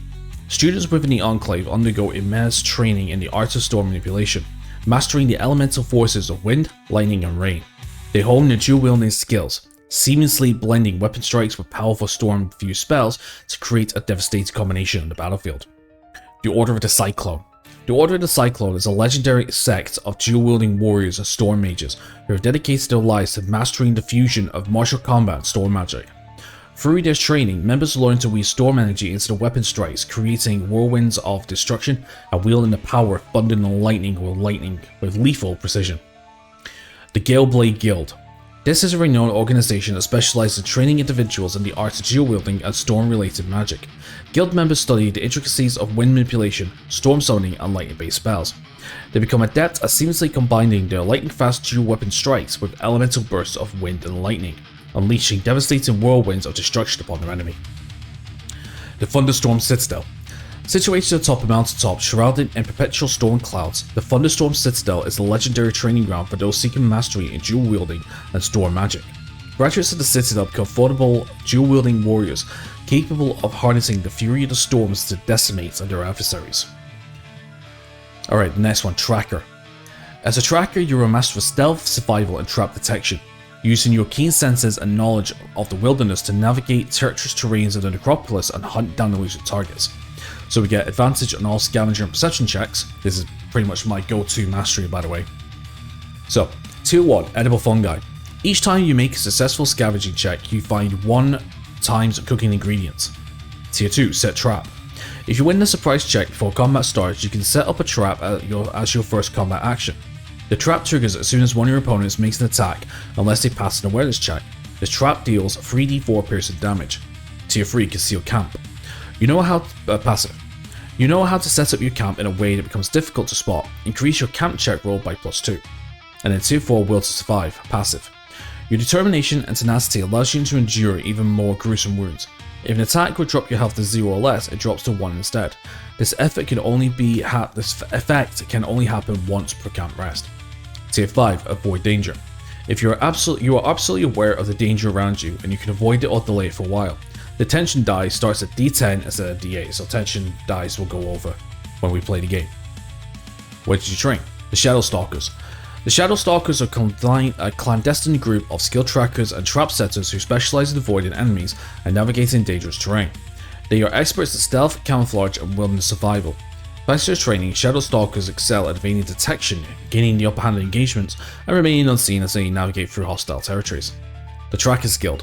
The Trackers Guild is a renowned organization dedicated to training individuals in the art of tracking, trap setting, and evasion. Members of the guild undergo rigorous training in wilderness survival, developing keen senses and an acute understanding of animal behavior. They master the art of tracking, deciphering footsteps, signs, and clues left behind by both human and creature alike. The Forest Sentinels. The Forest Sentinels are a group of skilled scouts and hunters trained in the arts of tracking, trap setting, and stealth evasion. Operating primarily in dense woodlands, they possess an intimate understanding of the natural environment and the creatures that inhabit it. Through their training, they learn to move silently, set intricate snares and pitfalls, and read the subtle signs of their surroundings. The Trailblazers. The Trailblazers are a renowned group of explorers and survivalists known for their expertise in tracking, setting traps, and evading enemies. They possess keen observational skills, enabling them to decipher subtle clues, identify potential dangers, and set effective traps to safeguard their expeditions into uncharted territories. The Trailblazers are adept at staying one step ahead, using their knowledge of their environment and resourcefulness to avoid or outwit adversaries. Then we got the Royal Hunters. The Royal Hunters are a specialized order of skilled hunters and trappers who employ their knowledge of tracking and evasion at the service of the king. They undergo rigorous training in stealth techniques, learning to move silently, conceal their presence, and read the signs left by their targets, using their understanding of animal behavior and tactical expertise to outmaneuver both human adversaries and dangerous creatures. The Pathfinders. The Pathfinders are an elite group of scouts and adventurers trained in the arts of tracking, trap setting, and avoiding enemies. These skilled individuals possess a deep connection with nature and possess an uncanny ability to navigate treacherous terrains without leaving a trace. They employ a combination of stealth, camouflage, and intricate trap systems to remain unseen and secure their surroundings. Very nice mastery. Okay, okay. Umbra Phantom. You are the one with the shadows, and darkness is your domain. The Necropolis might be daunting and full of terror to others, but you feel at home. The perennial darkness wrapped as a mantle around your shoulders. So we get plus 10 magical resistance and plus 5 sanity. Tier 1, Dark Sight. Cost 5 ether sustained. You can see in the most absolute darkness as if it were broad daylight. You no longer need a light source. Tier 2, Shadow Madness. Cost Special. You plunge your soul into the realm of shadows, your mind breaking as you pull the dark energy and wield it against your target. Deal D4 psychic damage for each point of sanity spent. Tier 3, Vanish. Cost 4 ether. Your shadow appears to envelope you, leaving nothing behind. You immediately disengage from combat and can exit the room you're in without any consequences. This ability may only be used once per rest. Tier 4, Reaper. Requires a melee attack check. You consume your target's soul to strengthen yours. If your attack kills your opponent, recover D4 sanity. Tier 5, Shadow Clone. Costs 10 ether. Your shadow steps away from you, gaining tri-dimensionality and joining you in your fight. An exact copy of you, where your same capabilities and powers is now under your control. The Shadow Clone lasts for D4 plus 1 rounds, and all its effects and summon abilities dispel with it once the duration runs out. A Shadow Clone cannot create another Shadow Clone. Where did you train? The Twilight Brotherhood. An ancient and enigmatic order, the Twilight Brotherhood specializes in training Shadow Masters, stealthy rogues, and assassins who harness the power of darkness and shadows. Initiates undertake rigorous training in shadow manipulation, illusion, and the arts of concealment. They learn to blend seamlessly with the darkness, becoming one with the shadows and striking the targets from the Veil of Obscurity. The Veil. Operating from labyrinthine allies and hidden hideouts of Westphombria, the Veil is a clandestine organization that trains individuals in the art of shadow-based combats and infiltration. Members study shadow magic, enhancing their abilities to move undetected, manipulate shadows, and strike with precision. The Guild's intricate network of informants and covert operations provides a wealth of resources for those seeking to embrace the path of shadows. The Great Temple of Canova. The Great Temple of Canova, Goddess of the Night, is a renowned training ground for shadow masters, rogue operatives, and assassins. Here, students immerse themselves in the study of shadow arts, learning to manipulate darkness, create illusions, and move with unmatched stealth. They're trained in the arts of silent takedowns, trap detection, and utilization of shadow-infused weaponry. The Hall of Whispers. Located in a hidden mountain retreat, the Hall of Whispers is a sanctuary for those seeking mastery over darkness and the shadows. Within its ancient halls, shadow masters, rogues, and assassins hold their skills in subterfuge, silent movement, and shadow combat techniques. They learn to call upon the powers of shadow, obscuring their presence and manipulating the darkness to their advantage. The Order of Nightfall. Embracing the mystique of the night, the Order of Nightfall trains individuals in the arts of shadow manipulation and assassination. Aspiring shadow masters receive comprehensive instruction in stealth, illusion, and the art of disappearing into the shadows. They learn to tap into the dark energies, melding with the night, and employing shadowy techniques to strike swiftly and decisively. The Temple of Eternal Shadows. Shrouded in perpetual darkness, the Temple of Eternal Shadows is a revered shrine dedicated to the unnamed God of Shadows. Students undergo rigorous training in shadow magic, stealthy movement, and the use of shadow-infused weapons. Guided by the temple's mysterious masters, they learn to harness the secret of darkness, becoming ethereal predators that strike fear into the hearts of their enemies. Okay. Weapon Master. A lifetime of dedication to your weapon of choice has granted you a level of technique and mastery unrivaled by lesser warriors. So, we choose a weapon, your weapon skills increase by 20, and the damage you deal by D4 when wielding it. So, 2-1, Evasive Strike. Requires a mental attack check. You strike at your opponent, while at the same time sidestepping their attack. If you score a hit, your next defense check receives a +20. Sure Blow. Requires a melee attack check and costs 4 ether. You see through your enemy's weakness and exploit them with ease. As long as you pass your weapon skill check, your opponent cannot defend from this attack in any way. Tier 3, Overwhelming Technique. Costs 6 ether. Your mastery of your weapon leaves your opponent confused and overwhelmed. Reduce the target's combat skill by 20 until the end of combat. This ability can only be used once against the same opponent. Tier 4, 1000 Strikes. Requires a melee attack check and costs 4 ether. Your weapon becomes a blur as you strike all opponents near you. Perform an attack against all opponents you're currently engaged with. If struck, you deal the normal damage and they become dazed for 1 round.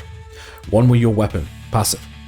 Your weapon can never break, and all damage you make with it is considered psychic damage, in addition to its normal physical damage. Additionally, you can reduce your weapon's skill. Additionally, you can reduce your weapon skill by 20 to increase your toughness by 10 until the end of combat. Okay, where did you train? The Grand Colosseum. A magnificent arena located in the heart of Caronia. The Grand Colosseum attracts warriors from all corners of the realm seeking to master the art of melee combat. Here, renowned masters and seasoned fighters gather to train aspiring warriors in a variety of melee weapons. Students learn techniques, tactics, and the nuances of different weapon styles, fostering a well-rounded mastery of melee combat. The Isle of Enlightened Blades.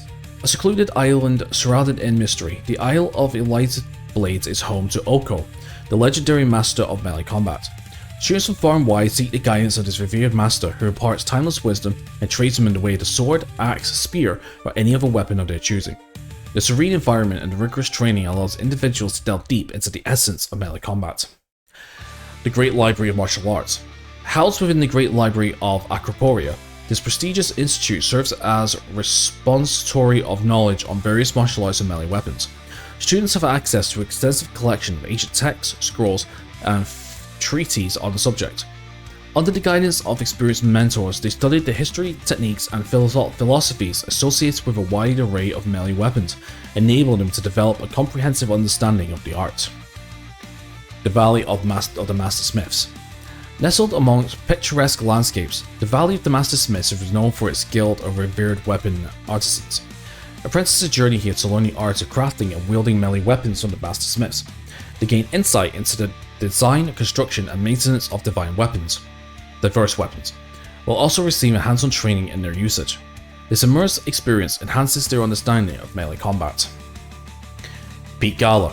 Peak Gala is a revered training ground for warriors seeking to master. Okay, stop getting that. Scratch myself. Oh, why does this always happen to me, honestly?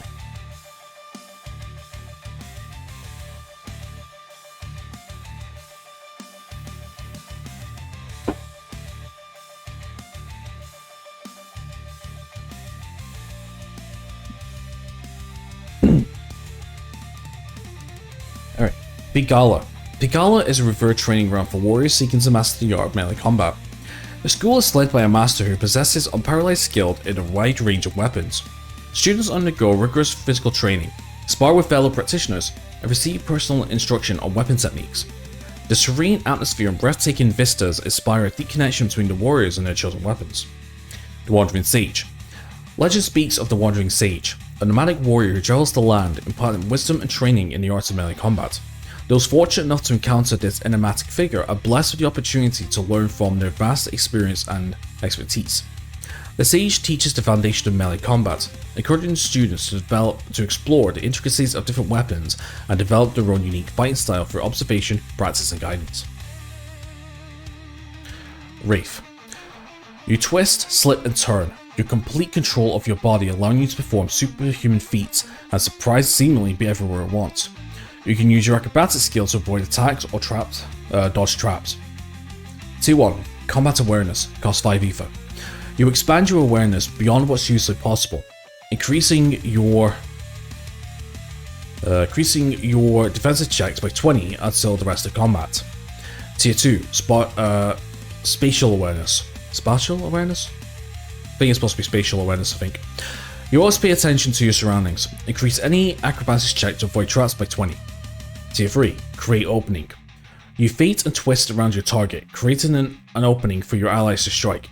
All allies receive plus 30 to their next attack roll. Tier 4. Create Weakness. Requires a melee attack check. You strike at your opponent, revealing a weakness in their defenses. If the attack hits, all your future attacks against the same target receive plus 10 and deals plus 1 damage. This only works once per opponent. And a Fast Strike requires a melee attack check. Your speed and accuracy are without equal. Perform a second free attack if the first one strikes. That's not bad, that. Okay, what did you train? The Whirling Shadows. The Whirling Shadows are a legendary group of acrobatic warriors known for their mastery of acrobatic combat and deceptive tactics. Through years of intense training, they have honed their agility, balance, and reflexes to perfection. The combat style focuses on intricate feints, swift dodges, and disorientating maneuvers that leave opponents bewildered and vulnerable. The Tumbling Blades. The Tumbling Blades is an esteemed organization that specializes in training individuals in acrobatic combat and the art of deceptive maneuvers. Members of the guild undergo rigorous physical training, mastering acrobatic flips, spins, and intricate footwork. They learn to deceive their opponents through clever feints, misdirection, and sudden changes in attack angles. The Serpent's Grace. Let's do this. I've got just like 2 more left of this. The Serpent's Grace. The Serpent's Grace is a secretive group of acrobatic warriors who blend graceful movements with deceptive combat techniques. Their training focuses on developing unparalleled flexibility, cat-like reflexes, and swift aerial maneuvers. Through intricate feints, they confuse their opponents, luring them into vulnerable positions and striking with precision. The Serpent's Grace combines acrobatics with a variety of weapons, executing daring leaps and spins that leave their foes disorientated and open to devastating attacks. The Dance of Shadows. The Dance of Shadows is a renowned acrobatic troupe that travels the kingdom, performing for the most prestigious merchants and nobles. Their ability to combine acrobatic feats with combats have made them famous all across the land. And even though their acts are purely just that, acts, there are plenty of warriors that spend months or even years training with them to learn their secrets. The Aerial Vanguard. The Aerial Vanguard is a specialized group of warriors training in an acrobatic combat and aerial maneuvers that are parts of the king's personal guard. Their training focuses on combining acrobatics with swift airborne assaults. Members of the Aerial Vanguard utilize their aerial agility to confuse opponents, executing mid-air flips, spins, and evasive maneuvers, and distracting their opponents until heavier troops can intervene. The Edge of the World. The Edge of the World is a school specialized in the training of acrobatics and infiltration experts. Their methods are considered brutal and extreme by most, and the rate of death for each promotion rarely goes below 2/3 of the original number of students, but the results speak for themselves, and those who survive the rigorous training methods are among the best acrobats in the world.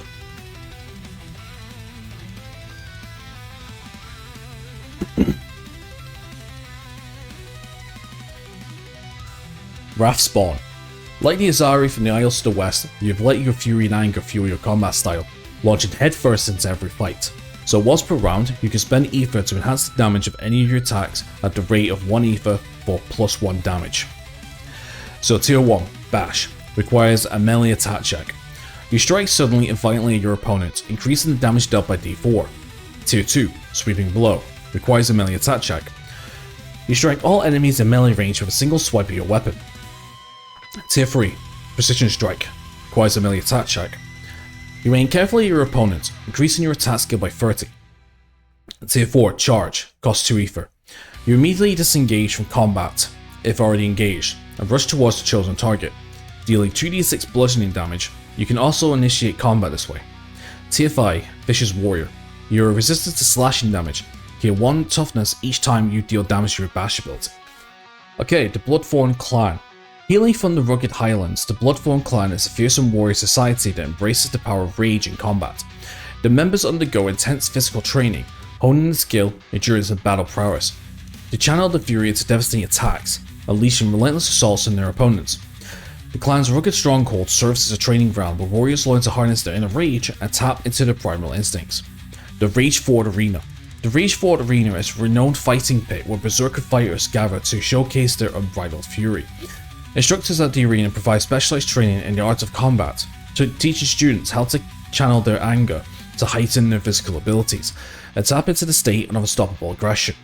The area's brutal battles and fierce competition serve as a proving ground for aspiring berserkers. The Asari Tribes. Nestled in the harsh desert islands, the Asari tribes are known for their savage fighting style that channels raw fury. Warriors of the tribes embrace their inner rage, embracing a reckless mentality in battle. Training takes place among the scorching sands where seasoned warriors pass down their knowledge of primal combat techniques. The tribe's rich heritage and the connection to their ancestral spirits further amplify their ferocity in combat. Temple of Wrathful Fury. Hidden deep within treacherous mountains, the Temple of Wrathful Fury is a secluded sanctuary where warriors seek enlightenment in their martial pursuits. Here, masters teach disciples to embrace their anger as a source of strength, guiding them to harness their rage while maintaining control and focus. Students endure grueling physical conditioning, engage in intense combat training, and delve into meditative practices to achieve a harmonious balance between fury and discipline. The War Halls of Rend. Located within the war-torn region of southern Elkshire, the War Halls of Rend are renowned for producing some of the fiercest fighters in the land. Within these ancient halls, aspiring warriors learn to channel their inner turmoil into a devastating force in the battlefield.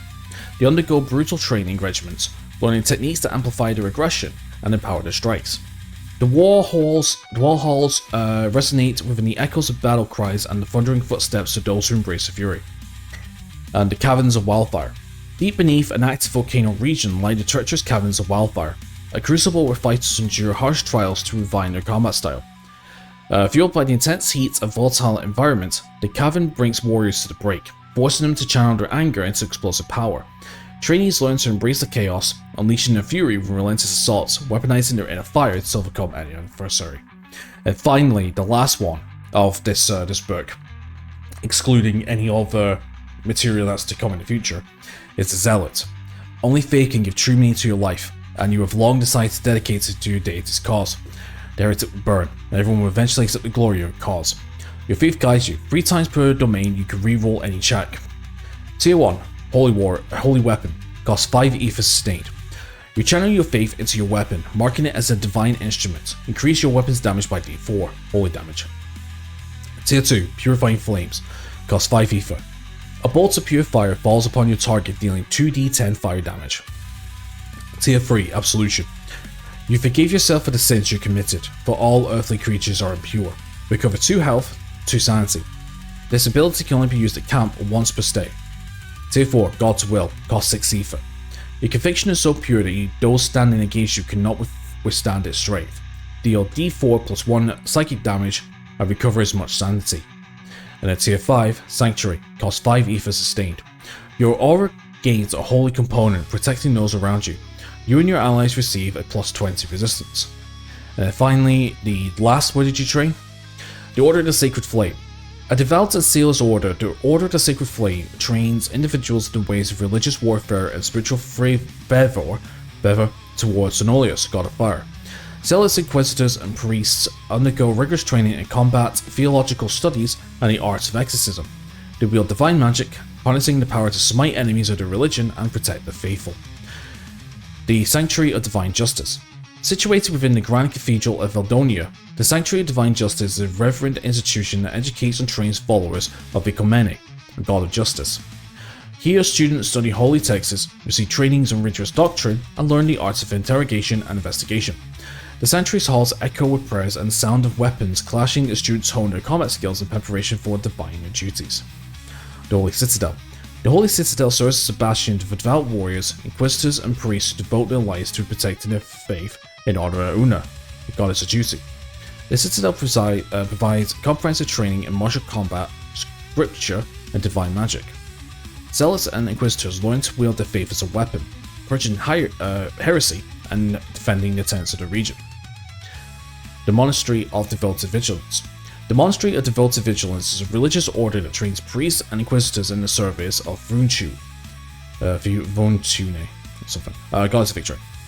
Within the monastery's tranquil walls, disciples learn to cultivate their connection to the divine, administer sacred rites, and evoke miracles.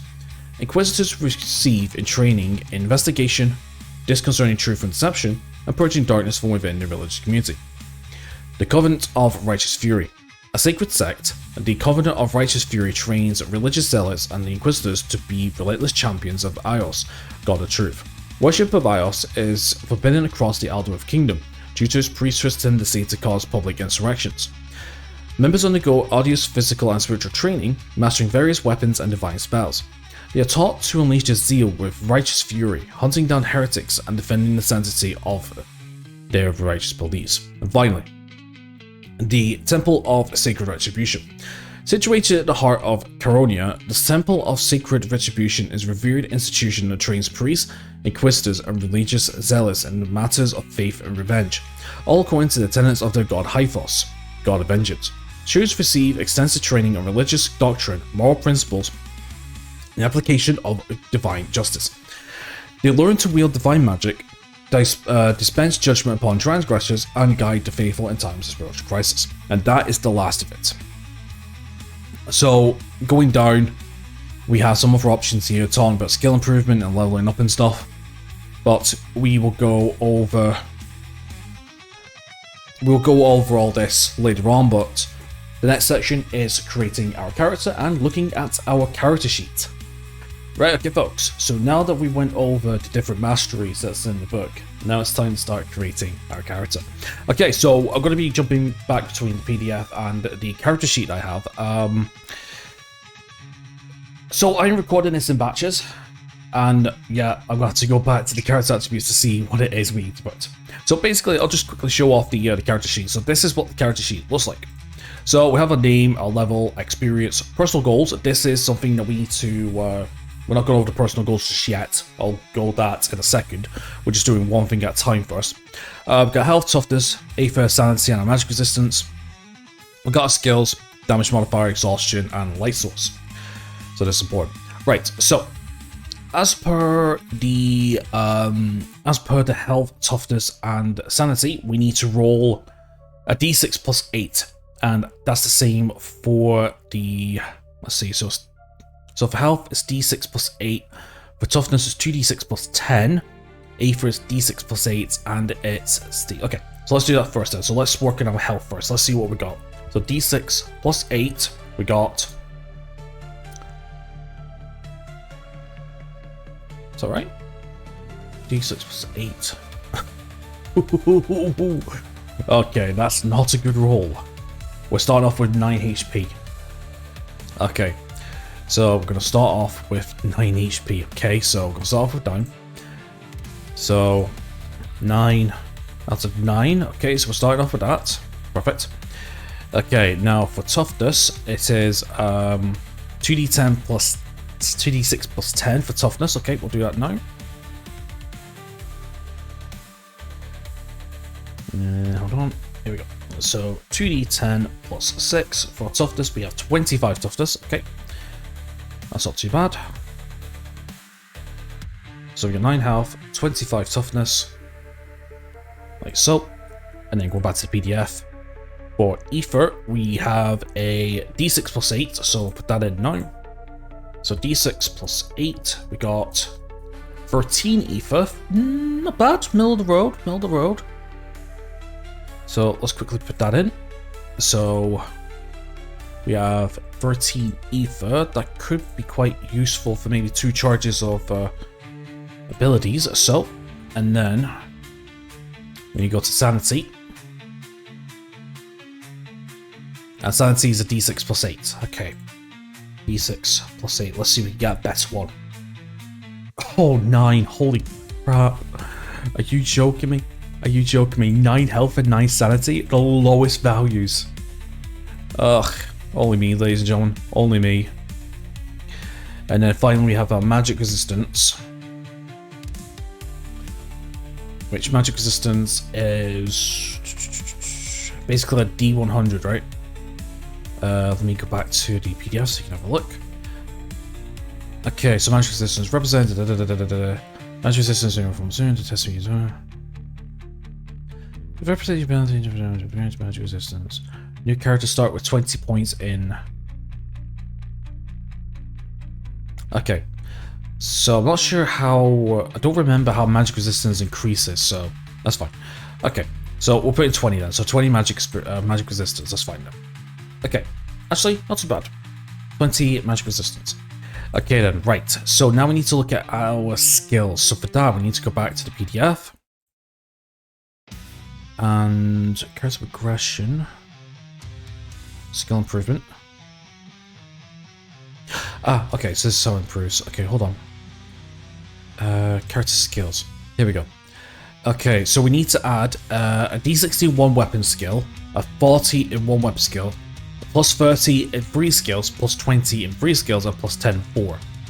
And that's acrobatics, bleeding weapons, bludgeoning weapons, dodge, endurance, medicine, perception, possession, resolve, reason, scavenge, shafted weapons, stealth. PvE and unarmored armor bots, we already have a plus 20 by default if need be. Okay, so I think before we do that, however, it's probably best. Actually, no, we can do it. We can do that now. Because what I'm going to do is, just to make things a little bit interesting, is that I'm going to be, just like I do with the rest of my other solo plays, I'm going to be randomizing characters, like rolling characters. So, we have 10 acrobatics, 10 athletics, 10 dodge already, as per what it says, I think. Yeah, so we got plus 10 already, right? So, we need to add a plus 60 to 1 weapon skill. Is that right? Yeah, to 1 weapon skill, so we have a choice between shafted weapons, unarmed combat, and fist weapons, bladed bludgeoning. Right. Shafted, bludgeoning. Okay, so what we're going to do is this. We're going to go 1, 2, 3, and 4, right? Yep, we're going to go 1, 3, and 4. So let's do a D4, 1. Okay, so we're adding it into... So we're adding it to blade weapons. So that is a plus 60, okay? So a plus 60 to there, so that's going to be 60. Nope, wrong one. So we're going to do it to blade weapons. And then we need to add a plus 30 into a second one, right? Plus 40, sorry. Okay. So let's do another... Let's do a D3 this time. 2. Okay, so that is shafted weapons, right? 1, 2, shafted weapons. So that's going to be a 40. Okay, perfect. And now, we need to add... plus 30 to 3 skills. Okay, so 1, 2, 3, 4, 5, 6, 7, 8, 9, 10, 11. Okay, let's do a D11 to determine what we're going to do. So D11, 1. Is that right? I did put D11, right? Let's do that again, just in case. 7. Okay, so this one counts. So 1, 2, 3, 4, 5, 6, 7. So we're going to add a plus 30 to that, but because we've already got 10, that's going to increase to 40. Okay, not bad. And then from here, we're going to go to a D10 to determine which else is there. 5. So that's going to be 1, 2, 3, 4, 5. So that's going to be a medicine. Not bad. And then followed by D9. 4. So 1, 2, 3, 4. So we can add that into endurance. So that's 3 skills of 40. Now we need to add another. So we need to add plus 20 to 3 other skills. So we're going to go with a D8 this time. 1. Okay, so that is 30 into acrobatics, but we've already got 10 in there, so that's going to be 40. And then we go D7. That's 1, so 30 is going to go into athletics, making it 40. And then one more with a D6, I believe. That's what's left. D6. Another 1. Jesus, alright. I'll take it. So that's going to go into here for a dodge. Perfect. And now we need to add 10 to 4 skills. So I think we should have 4 left, right? 1, 2, 3, 4, 5. Am I missed one here? Oh, wait. D20, right? Did I do that wrong? 3 skills, right? Did I? Hold on. 30, 30. Oh, right. Okay. No, I made a mistake here. We need to have plus 20s, don't I? Shit. Okay, we went bladed, shafted, resolve, medicine. I think we're in endurance? Plus 30. Yeah, I added way too many 30s. Bastard. Added way too many 30s. Okay, so what? Let's start this again. My mistake. My mistake. My mistake. Now we're doing the rest of the skills. We need to add, according to the PDF, we need to add plus 30 to 3 skills, plus 20 to 3 skills, and then plus 10 to 4 skills. So that is 3, 6. Okay, so it's 10. 10, right? 1, 2, 3, 4, 5, 6, 7, 8, 9, 10. 1, 2, 3, 4, 5, 6, 7, 8, 9, 10. Yeah, so we need to do, so we need to choose between the remaining 11 skills, and then one of them is going to end up with a 0, basically going to be like our thing that we can't do. So yeah, we're going to randomize these. So D11, so the first one is a plus 30. Okay, so that's going to go into thievery, so that's going to be a 40, like so. So that's 1. Yep. Oh no, sorry, that's not 40, it's 30, sorry. 30. Okay, so we've got one more coming in. So it's going to be a D10. 10, okay. So this is going to be a 30. Perfect. And then we need one more for a 30, so that's going to be a D9. 2. Okay, so athletics. So it's going to be added. So we're going to have 30, but because we've already got 10 in the skill, that's going to be 40. Alright, not bad. Okay, now we need to choose 3 skills to add a plus 20. So we have 1, 2, 3, 4, 5, 6, 7, 8 left, so D8. Okay. 3. Okay, so we've got 1, 2, 3. So that's a 20 for endurance. Okay. So now we're down to a D7. 4. 1, 2, 3, 4. That's a 20, but we've already got a 20 in perception, so that's going to be 40. Not bad. Then we want a D6 this time. 2. So 1, 2.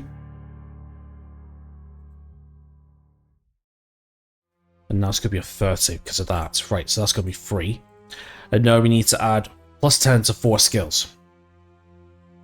So we've got D5. 5. Okay. So there's going to be a 10 for the scavenge. And then we're going to go to a D4. 3. Okay, so that's 1, 2, 3. So that's 20. Because we're adding already got 10 in there. And then we want a D. What's that? So a D3. 1, 2, 3. Yep. D3. 2. So that's a 10 for medicine. And then finally, the final D10. Final D2. 1. Okay, so that's athletics. Already got 10 in, so that's that. And now we just fill in the rest with 0. That's 20. And reason is 0 as well. Okay, so for our skills, we got a 20 in athletics, 14 20 in acrobatics, 14 athletics, 16 bladed weapons, 13 dodge, 20 endurance, 10 medicine, 40 perception, 20 resolve, 0 reason, 10 scavenge, 40 shafted weapons, 30 stealth, 30 thievery, and 20 unarmed combat sufficient weapons. So, just a reminder for the accomplishment of these skills. Basically, when it calls for a skill challenge, we have to roll a D100, and to beat it, we need to roll under what our skill limit is. So, for example, if we make an attack check, which it asks, roll a D100, if we get it under 60, that's a success, by the way. Just double checking. Okay, then, right, so that is the skills. Now, what's the best way to go now? First of all, we need to do our level, so we're level 1. And experience is 0, since we're not fought anybody just yet. We go with a name. I don't really have a image in mind for this person. Like a name, like a race or a name or something, or a gender even. So I think we'll just go with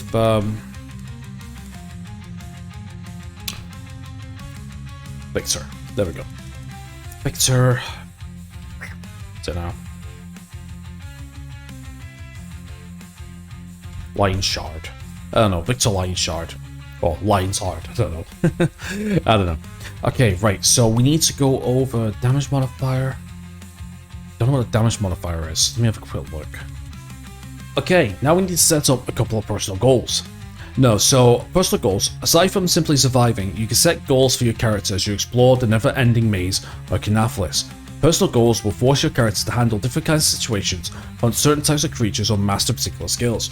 Only 2 personal goals can be persuaded at a time, and once chosen, they cannot be changed. As soon as you complete one, though, you are free to choose from another one of the list of available ones.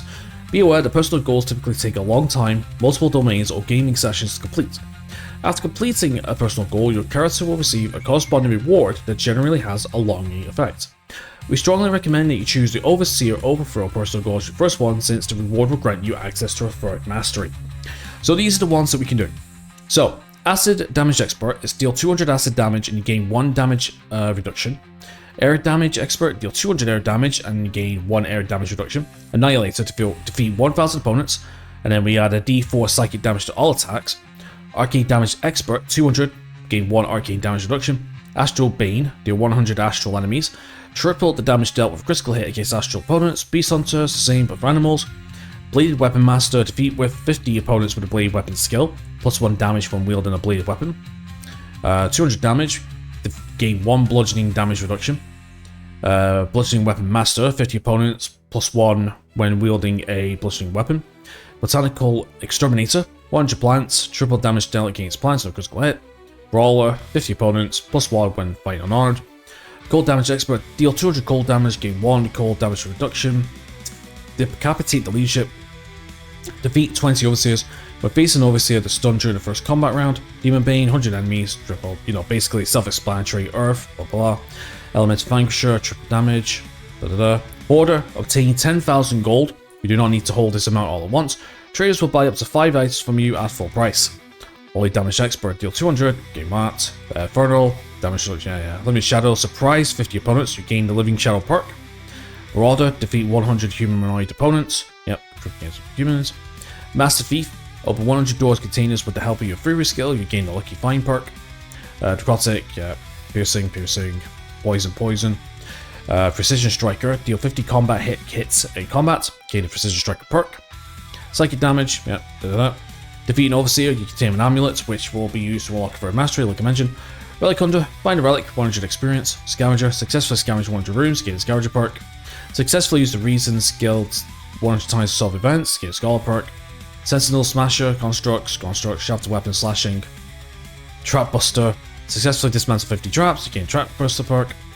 Thrill Seeker, trigger 20 Growing Darkness events. Each time you must roll on the Growing Darkness table, you can choose to roll a second time and choose the result you prefer.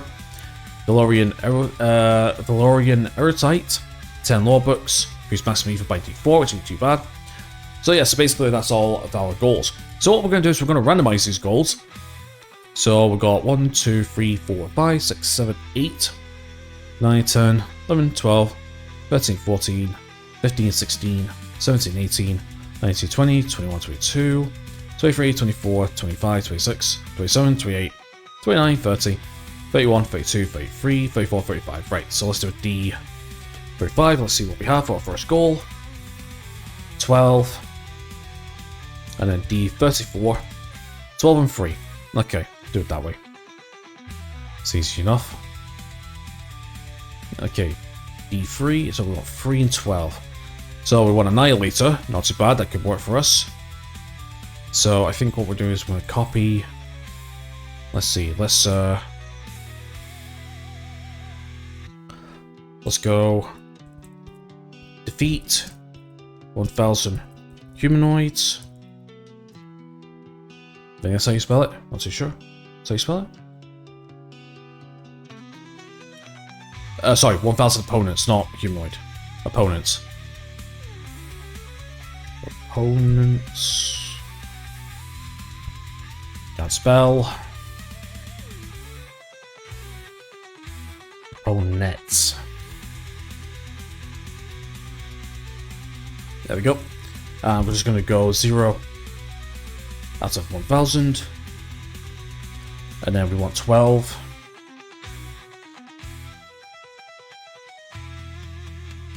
Which is 1, 2, 3, 4, 5, 6, 7, 8, 9, 10, 11, 12. Cold damage expert. So deal 200 cold damage.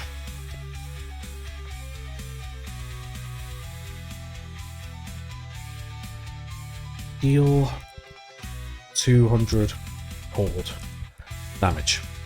And that's going to be 0 out of 200. Okay.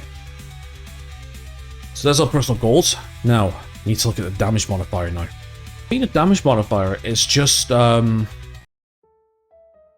know what the damage modifier is, actually. What's the damage modifier?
Okay, I think the damage modifier is currently what damage your weapon is currently doing.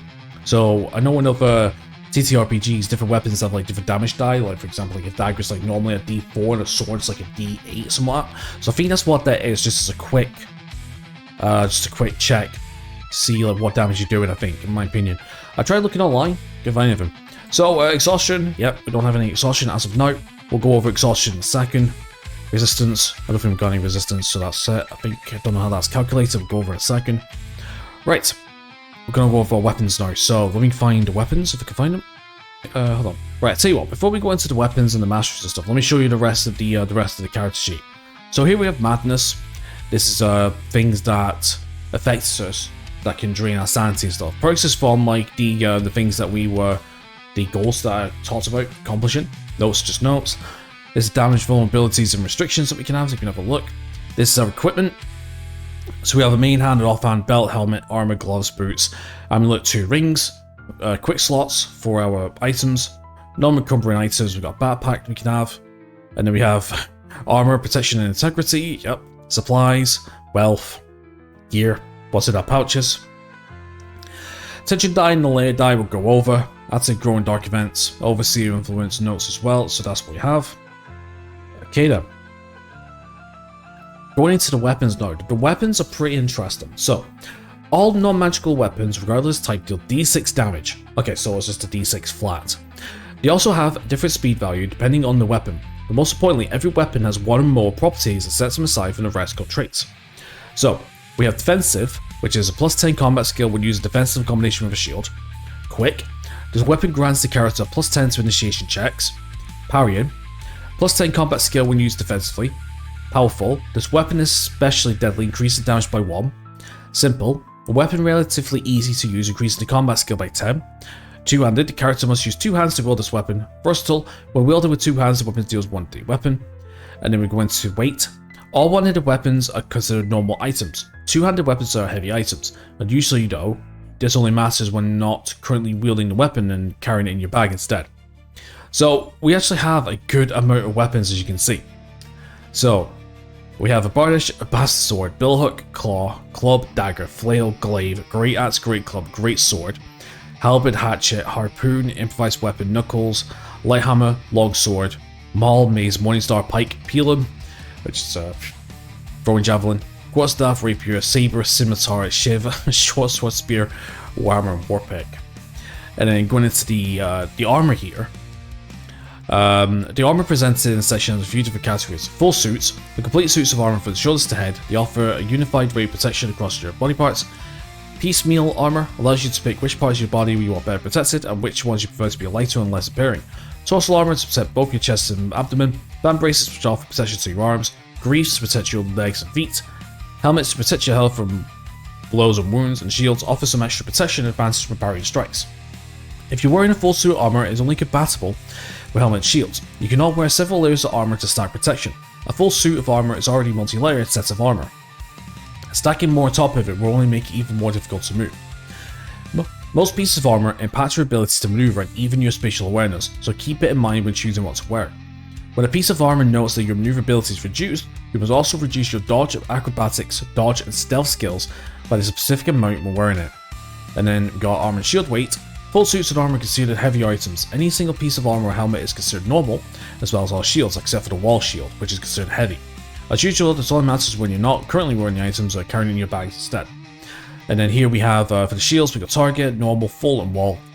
+5 bonus up to 20, integrity, d8. Helmets, light, medium, and heavy. Integrity and protection, as well as minus on perception here. We got the full suits, we got heavy cloth, soft leather, hide armor, laminar, rigid leather, metal scale, mail, brigandine, and plate. As you can see, with the ability and all that.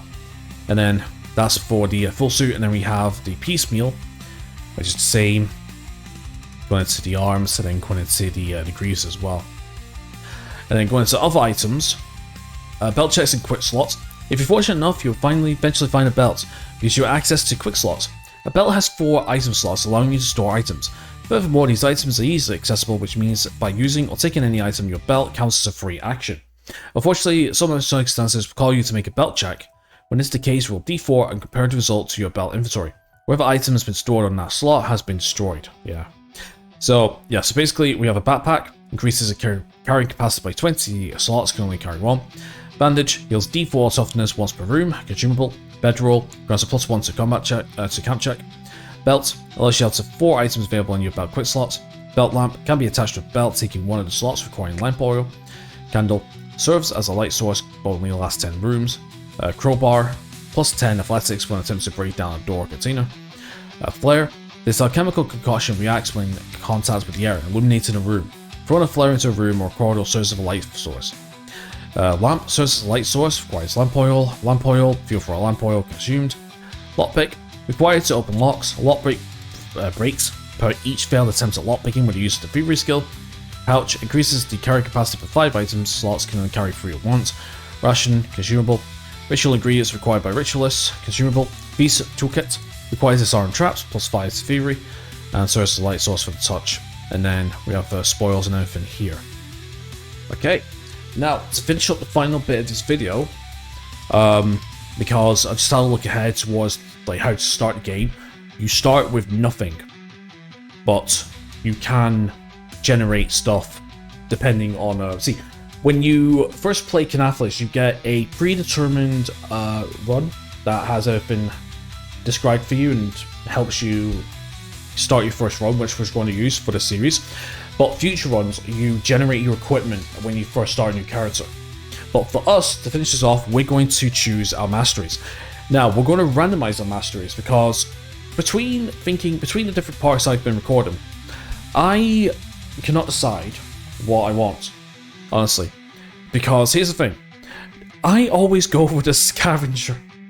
I always go for the tracker mastery for scavenging because I'm a loot whore. I like to search for things. So this time we're going to be a bit different. And again, just falling into the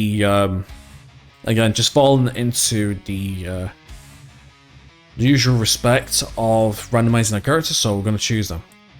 So, going to the Masteries, we have 1, 2, 3, 4, 5, 6, 7, 8, 9, 10, 11, 12, 13, 14, 15, 16, 17, 18, 19, 20. We have 20 Masteries. So, let's see what we're going to get. Get 6. Which going down the list.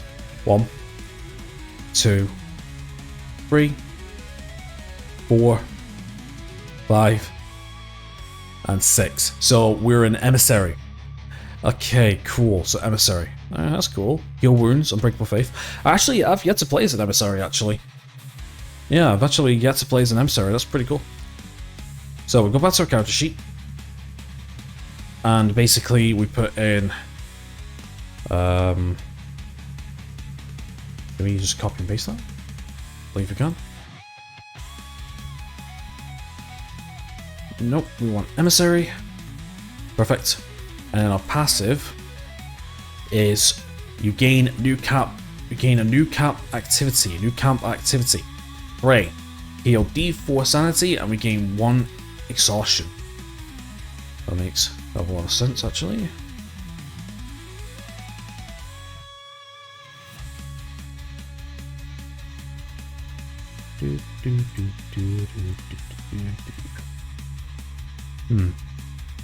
Maybe we should just do this, yeah? And then... there we go, that works. And then a tier 1, we get heal wounds.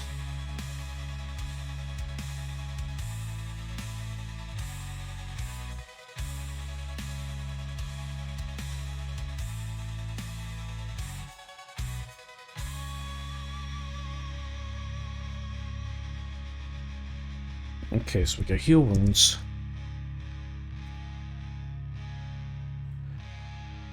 Cost 4 ether. That's 4 ether. We can say spell it.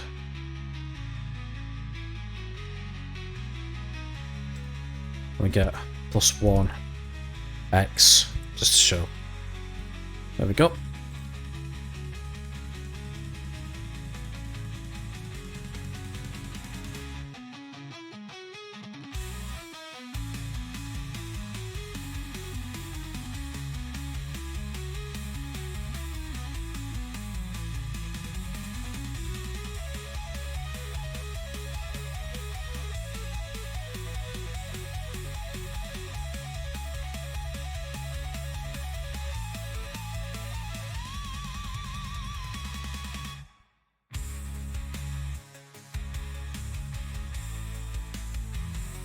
Okay, so that's tier 1. Okay, so now we need to roll for our second mastery. So we're going to do a D19 this time. 14. Okay, let's see what that is. It's going to be interesting. Okay, so we'll start from the beginning again.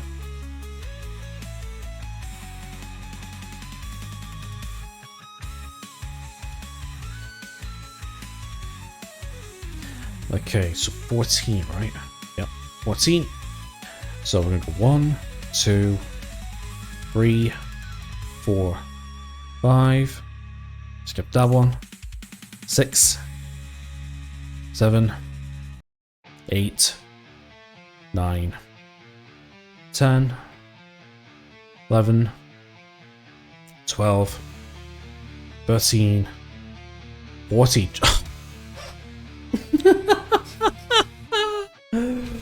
Oh, Jesus Christ. Oh, Tracker, are you joking? Fine, we'll Tracker. Seriously, Tracker, are you fucking for real? This is like my 4th time using Tracker now. Okay, so we get advantage on, so advantage, let's do that. Advantage on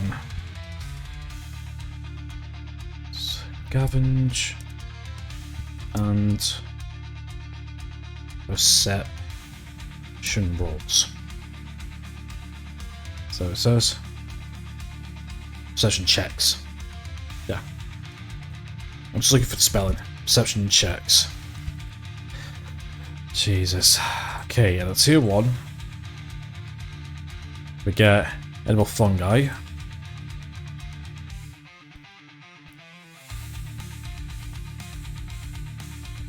Fungi, that's passive.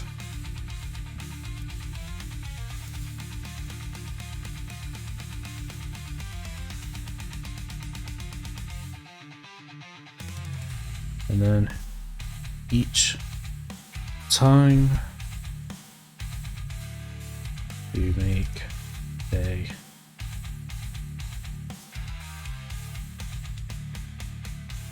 scavenging check. Hold on. Let's do this a bit differently. Okay.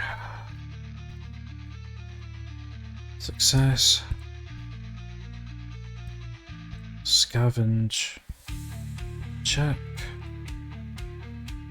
+1. Let's just see what the best way to write it is.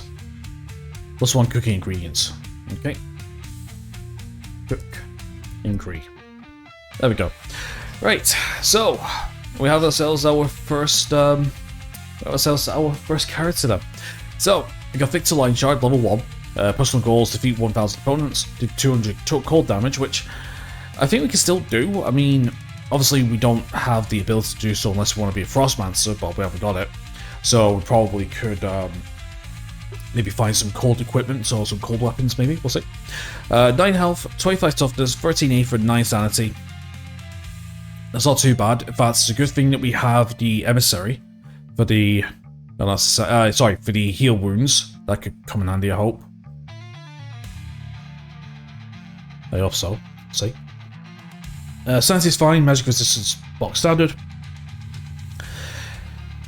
The skills themselves, I mean, if we wanted to talk optimized, I mean, our scavenging, I mean, our perception is 40, which ain't too bad, but we could do with our scavenge being like at least 30 or 40, so that could be useful. But that's cool though. Right, okay, so that's going to be it for this manual reading / character creation video. This is going to be a long ass video, so I hope everyone's enjoyed it. So what we're going to do is in the next episode is we're going to get all this loaded into Paint 3D, and we're going to start looking at our first run. We're going to do the pre-gen adventure first. I mean, I can show you an example of it quickly before we end the episode.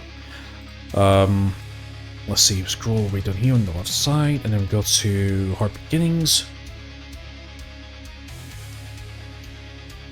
Yeah, when you first wake up, right corpses, blah blah blah blah. Due to your circumstances starting in dire circumstances, you suffer a series of dire disadvantage.